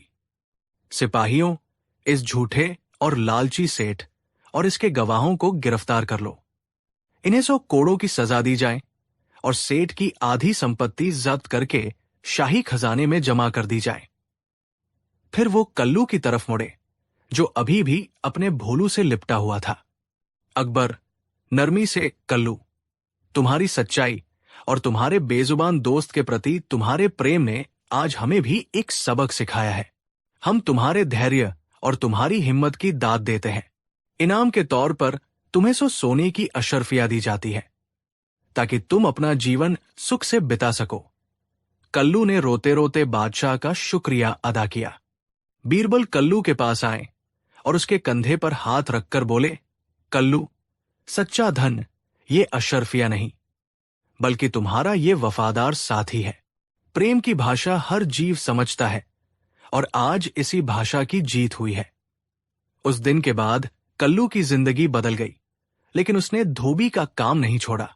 हां, अब भोलू की पीठ पर कपड़ों का बोझ पहले से बहुत कम होता था। वो और कल्लू अब भी हर सुबह घाट पर जाते थे, लेकिन अब उनकी आंखों में बेबसी के आंसू नहीं, बल्कि न्याय और संतोष की चमक होती थी। उनकी कहानी पूरे आगरा में मशहूर हो गई। एक मिसाल बन गई कि कैसे बीरबल के न्याय ने एक बेजुबान की आवाज को भी सल्तनत के सबसे बड़े दरबार तक पहुंचा दिया था। कहानी 7। मुगल सल्तनत की राजधानी आगरा में उस दिन का मौसम बड़ा ही खुशनुमा था। यमुना नदी की ठंडी हवाएं किले की दीवारों से टकराकर दीवान-ए-ताश में एक ताजगी भर रही थी। हमेशा की तरह बादशाह जलालुद्दीन मोहम्मद अकबर अपने भव्य सिंहासन पर विराजमान थे और उनके नवरत्न अपने अपने स्थानों पर बैठकर सल्तनत के विभिन्न मामलों पर चर्चा कर रहे थे। लेकिन आज बादशाह का मन इन गंभीर चर्चाओं में नहीं लग रहा था। उनके चेहरे पर एक चंचल मुस्कान थी और उनकी आंखें किसी शरारत की तलाश में थी। अक्सर जब बादशाह ऐसे मूड में होते थे तो उनके निशाने पर एक ही व्यक्ति होता था, उनके सबसे प्रिय, सबसे बुद्धिमान और सबसे हाजिर जवाब सलाहकार, राजा बीरबल। दरबार में एक प्रांतीय सूबेदार अपने क्षेत्र की उपलब्धियों का बखान कर रहा था। वो बढ़ा चढ़ाकर बता रहा था कि कैसे उसके शासन में दूध दही की नदियां बह रही हैं और प्रजा रात को अपने घरों में ताला तक नहीं लगाती। उसकी बातों में सच्चाई कम और चापलूसी ज्यादा थी, लेकिन दरबारी वाह वाह, सुभान अल्लाह कहकर उसकी हां में हां मिला रहे थे। बीरबल, जो हमेशा की तरह एक कोने में शांत खड़े थे, ये सब सुनकर मन ही मन मुस्कुरा रहे थे। वो जानते थे कि सच क्या है। अकबर ने दरबारियों की इस चापलूसी को देखा और फिर उनकी नजर बीरबल की रहस्यमयी मुस्कान पर पड़ी। बादशाह के मन में एक नया विचार कौंधा। उन्होंने उस सूबेदार को बैठने का इशारा किया और फिर पूरे दरबार को संबोधित करते हुए अपनी बुलंद आवाज में कहा, आज हम दरबार में एक नई और दिलचस्प चर्चा छेड़ना चाहते हैं। पूरा दरबार शांत होकर बादशाह की ओर देखने लगा। अकबर ने अपनी नजरें बीरबल पर टिकाते हुए कहा, हमारा मानना है कि हर इंसान अपने जीवन में कभी न कभी झूठ जरूर बोलता है। कोई अपनी जान बचाने के लिए, कोई अपना फायदा देखने के लिए, तो कोई बस दूसरों को खुश करने के लिए। क्या इस दरबार में कोई ऐसा है जो ये दावा कर सके कि उसने अपने जीवन में कभी झूठ नहीं बोला? दरबार में सन्नाटा छा गया। हर कोई सिर झुकाए खड़ा था, क्योंकि हर कोई जानता था कि यह दावा करना असंभव है। अकबर मुस्कुराए, देखो, कोई नहीं है। इसका मतलब है कि झूठ बोलना इंसान की फितरत का हिस्सा है। आप और इस दुनिया का हर इंसान झूठा है। तभी एक दरबारी, मुल्ला दो प्याजा, जो बीरबल से बहुत जलते थे, खड़े हुए और बोले, जहांपना, आपकी बात 100% सच है। हर इंसान झूठा है, लेकिन एक व्यक्ति है जो हमेशा सच का ढोंग करता है और अपनी चतुराई से झूठ को भी सच साबित कर देता है। उनकी तिरछी नजरें बीरबल की ओर थी। अकबर को तो जैसे मनमांगी मुराद मिल गई। उन्होंने बीरबल की ओर देखा और कहा, बीरबल, तुम इस बारे में क्या कहते हो? क्या तुम भी मानते हो कि हर इंसान झूठा है? बीरबल ने अदब से सिर झुकाया। आलम पनाह, इंसान परिस्थितियों का दास होता है। कभी कभी ऐसे हालात बन जाते हैं कि सच बोलना सबसे बड़ा गुनाह और झूठ बोलना सबसे बड़ा धर्म बन जाता है। लेकिन हां, यह मानना पड़ेगा कि अपनी सुविधानुसार झूठ का सहारा लेने की प्रवृत्ति इंसानों में होती है। अकबर को बीरबल का यह गोलमोल जवाब पसंद नहीं आया। वो आज बीरबल को फंसाने के मूड में थे। उन्होंने अपनी आवाज में एक चुनौती का भाव लाते हुए कहा, ठीक है बीरबल, हम मानते हैं कि तुम बहुत बुद्धिमान हो। तुम हर मुश्किल पहेली को सुलझा देते हो, हर असंभव को संभव कर दिखाते हो। तो आज हम तुम्हें एक चुनौती देते हैं। दरबार में उत्सुकता की एक लहर दौड़ गई। हर कोई कान लगाकर सुनने लगा। हमारी चुनौती ये है, बीरबल, अकबर ने जोर देते हुए कहा, कि तुम इसी भरे दरबार में सबके सामने हमें झूठा साबित करो। अभी, इसी वक्त तुम्हें यह साबित करना होगा कि मैं शहंशाहेंद झूठ बोल रहा हूं। यह सुनते ही दरबार में जैसे भूचाल आ गया। यह कैसी चुनौती थी? बादशाह को झूठा साबित करना? यह तो सीधे सीधे राजद्रोह था। ऐसा करने वाले की गर्दन कलम कर दी जाती थी। मुल्ला दो प्याजा और बीरबल के अन्य दुश्मन मन ही मन खुशी से झूम उठे। उन्हें लगा कि आज बीरबल का अंत निश्चित है। अगर वो बादशाह को झूठा साबित नहीं कर पाए तो वो अपनी हार मानेंगे और उनकी बुद्धि का घमंड टूटेगा। और अगर उन्होंने बादशाह को झूठा साबित करने की कोशिश की तो ये बादशाह की तौहीन होगी, जिसकी सजा मौत है। बीरबल दोनों तरफ से फंस चुके थे। दरबारियों ने घबराहट में एक दूसरे की ओर देखा। बीरबल के मित्रों के चेहरे पर चिंता की लकीरें उभर आई। उन्होंने बीरबल को आंखों ही आंखों में ऐसा करने से मना किया, लेकिन बीरबल के चेहरे पर न तो डर था, न ही कोई घबराहट। वो शांत खड़े थे, जैसे किसी गहरी सोच में डूबे हों। उन्होंने बादशाह की आंखों में देखा, जिनमें एक चुनौती के साथ साथ एक अजीब सी उम्मीद भी थी। वो जानते थे कि बादशाह उनकी बुद्धि की परीक्षा ले रहे हैं। उन्हें मारना उनका उद्देश्य नहीं है। बीरबल ने कुछ पल सोचा और फिर सिर झुकाकर कहा, जहां पनाह, आपकी चुनौती सिर आंखों पर। आप इस सल्तनत के मालिक हैं। आप कभी झूठ नहीं बोल सकते। आप जो कहते हैं वही कानून है, वही सत्य है। भला मुझ जैसा एक अदना सेवक आपको झूठा साबित करने की जुर्रत कैसे कर सकता है? ये सुनकर मुल्ला दो प्याजा जोर से बोले, देखा हुजूर, मांग गया हार। मैंने तो पहले ही कहा था कि ये सिर्फ बातों का धनी है। जब असली परीक्षा की घड़ी आई तो दुम दबाकर भाग खड़ा हुआ। अकबर भी थोड़ा निराश हुए। उन्हें लगा कि बीरबल ने बिना कोशिश किए ही हार मान ली। तो क्या हम ये समझें, बीरबल, कि तुम हमारी चुनौती पूरी नहीं कर सकते? बीरबल ने मुस्कुराते हुए कहा, नहीं जहांपना, मैं आपकी चुनौती को पूरा करने के लिए तैयार हूं, लेकिन इसके लिए मुझे कुछ मदद की जरूरत होगी। कैसी मदद? अकबर ने उत्सुकता से पूछा। बीरबल ने कहा, जहांपना, मुझे राजकोष से 1 लाख सोने की मोहरें चाहिए। यह सुनकर दरबार में फिर से कानाफूसी शुरू हो गई। 1 लाख मोहरें? इतनी बड़ी रकम का ये क्या करेगा? कहीं ये बादशाह को रिश्वत देकर अपनी जान तो नहीं बचाना चाहता? अकबर भी हैरान थे, पर खेल को दिलचस्प बनाने के लिए वो राजी हो गए। ठीक है बीरबल, तुम्हें 1 लाख मोहरें दी जाएंगी, पर इससे तुम हमें झूठा कैसे साबित करोगे? बीरबल ने कहा, आलमपना, वो आप मुझ पर छोड़ दीजिए। बस आप खजांची को हुक्म दे दीजिए। अकबर ने तुरंत खजांची को बुलाया और बीरबल को 1 लाख सोने की मोहरों से भरी थैलियां देने का आदेश दिया। कुछ ही देर में सोने की खनक से गूंजती हुई भारी भारी थैलियां बीरबल के सामने रख दी गई। बीरबल ने उन थैलियों को अपने पास रखा और फिर बादशाह से कहा, जहांपना, अब मुझे दरबार से कुछ देर के लिए बाहर जाने की इजाजत चाहिए। मैं जल्द ही वापस लौटूंगा। अकबर की उत्सुकता अब चरम पर थी। उन्होंने इजाजत दे दी। बीरबल उन थैलियों को अपने सेवकों के साथ लेकर दरबार से बाहर चले गए। दरबार में अब इंतजार का दौर शुरू हुआ। हर कोई ये जानने को बेचैन था कि बीरबल इन मोहरों का क्या करने वाले हैं और इससे बादशाह झूठे कैसे साबित होंगे। मुल्ला दो प्याजा अपने साथियों से कह रहे थे, देख लेना, ये डरकर भाग गया है, अब ये वापस नहीं आएगा।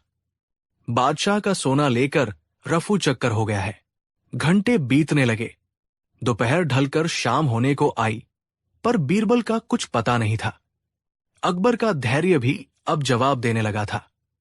उन्हें भी लगने लगा था कि शायद बीरबल इस मुश्किल चुनौती से घबराकर भाग गए हैं। उन्हें बीरबल से ऐसी उम्मीद नहीं थी। उनका मन उदास हो गया। तभी दरबार के दरवाजे पर एक शोर सुनाई दिया। पता चला कि शहर के सैकड़ों गरीब, लाचार, भिखारी और जरूरतमंद लोग किले के बाहर जमा हो गए हैं और राजा बीरबल की जय के नारे लगा रहे हैं। अकबर ने एक सिपाही को भेजकर माजरा जानने को कहा। सिपाही वापस आया और उसने जो बताया उसे सुनकर पूरा दरबार हैरान रह गया।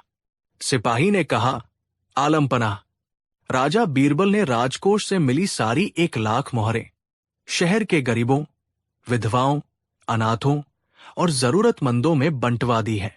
वो खुद हर गली कूचे में गए और हर उस व्यक्ति को सोने की मोहरें दी जिसे उसकी जरूरत थी। उन्होंने कहा कि ये बादशाह अकबर की तरफ से उनकी प्रजा के लिए तोहफा है।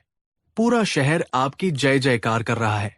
हुजूर, ये सुनकर अकबर को बहुत आश्चर्य हुआ। बीरबल ने ऐसा क्यों किया? ये तो बहुत अच्छा काम था, पर इससे उनकी चुनौती का क्या लेना देना? तभी बीरबल ने दरबार में प्रवेश किया। उनके चेहरे पर एक गहरी शांति और संतुष्टि का भाव था। उन्होंने आकर बादशाह को सलाम किया। अकबर ने खुद को रोक न पाते हुए पूछा, बीरबल, ये सब क्या है? हमने तुम्हें हमें झूठा साबित करने को कहा था और तुम हमारी ही दौलत हमारी प्रजा में लुटा आए। हम मानते हैं कि तुमने बहुत नेक काम किया है और हमारी प्रजा खुश है, पर हमारी चुनौती का क्या हुआ? बीरबल ने मुस्कुराते हुए कहा, जहांपना, मैंने आपकी चुनौती पूरी कर दी है। पूरी कर दी है? कैसे? अकबर ने लगभग चिल्लाते हुए पूछा। बीरबल ने पूरे दरबार की ओर एक नजर डाली और फिर बोलना शुरू किया। उनकी आवाज में एक अजीब सी गंभीरता थी। आलमपना, कुछ महीने पहले आपने पूरे राज्य में ये घोषणा करवाई थी कि सल्तनत का खजाना कुछ मुश्किलों से गुजर रहा है।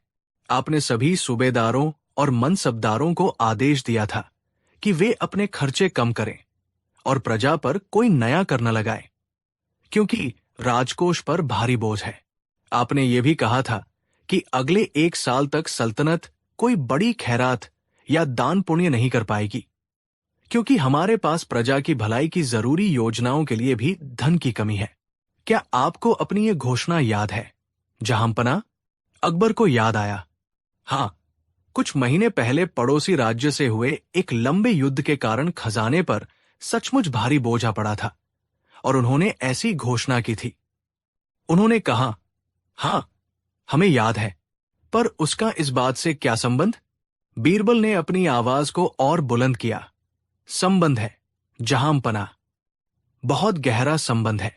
आज आपने मुझे 1 लाख सोने की मोहरें दी और मैंने वो सारी दौलत आपकी प्रजा में आपके नाम पर बांट दी।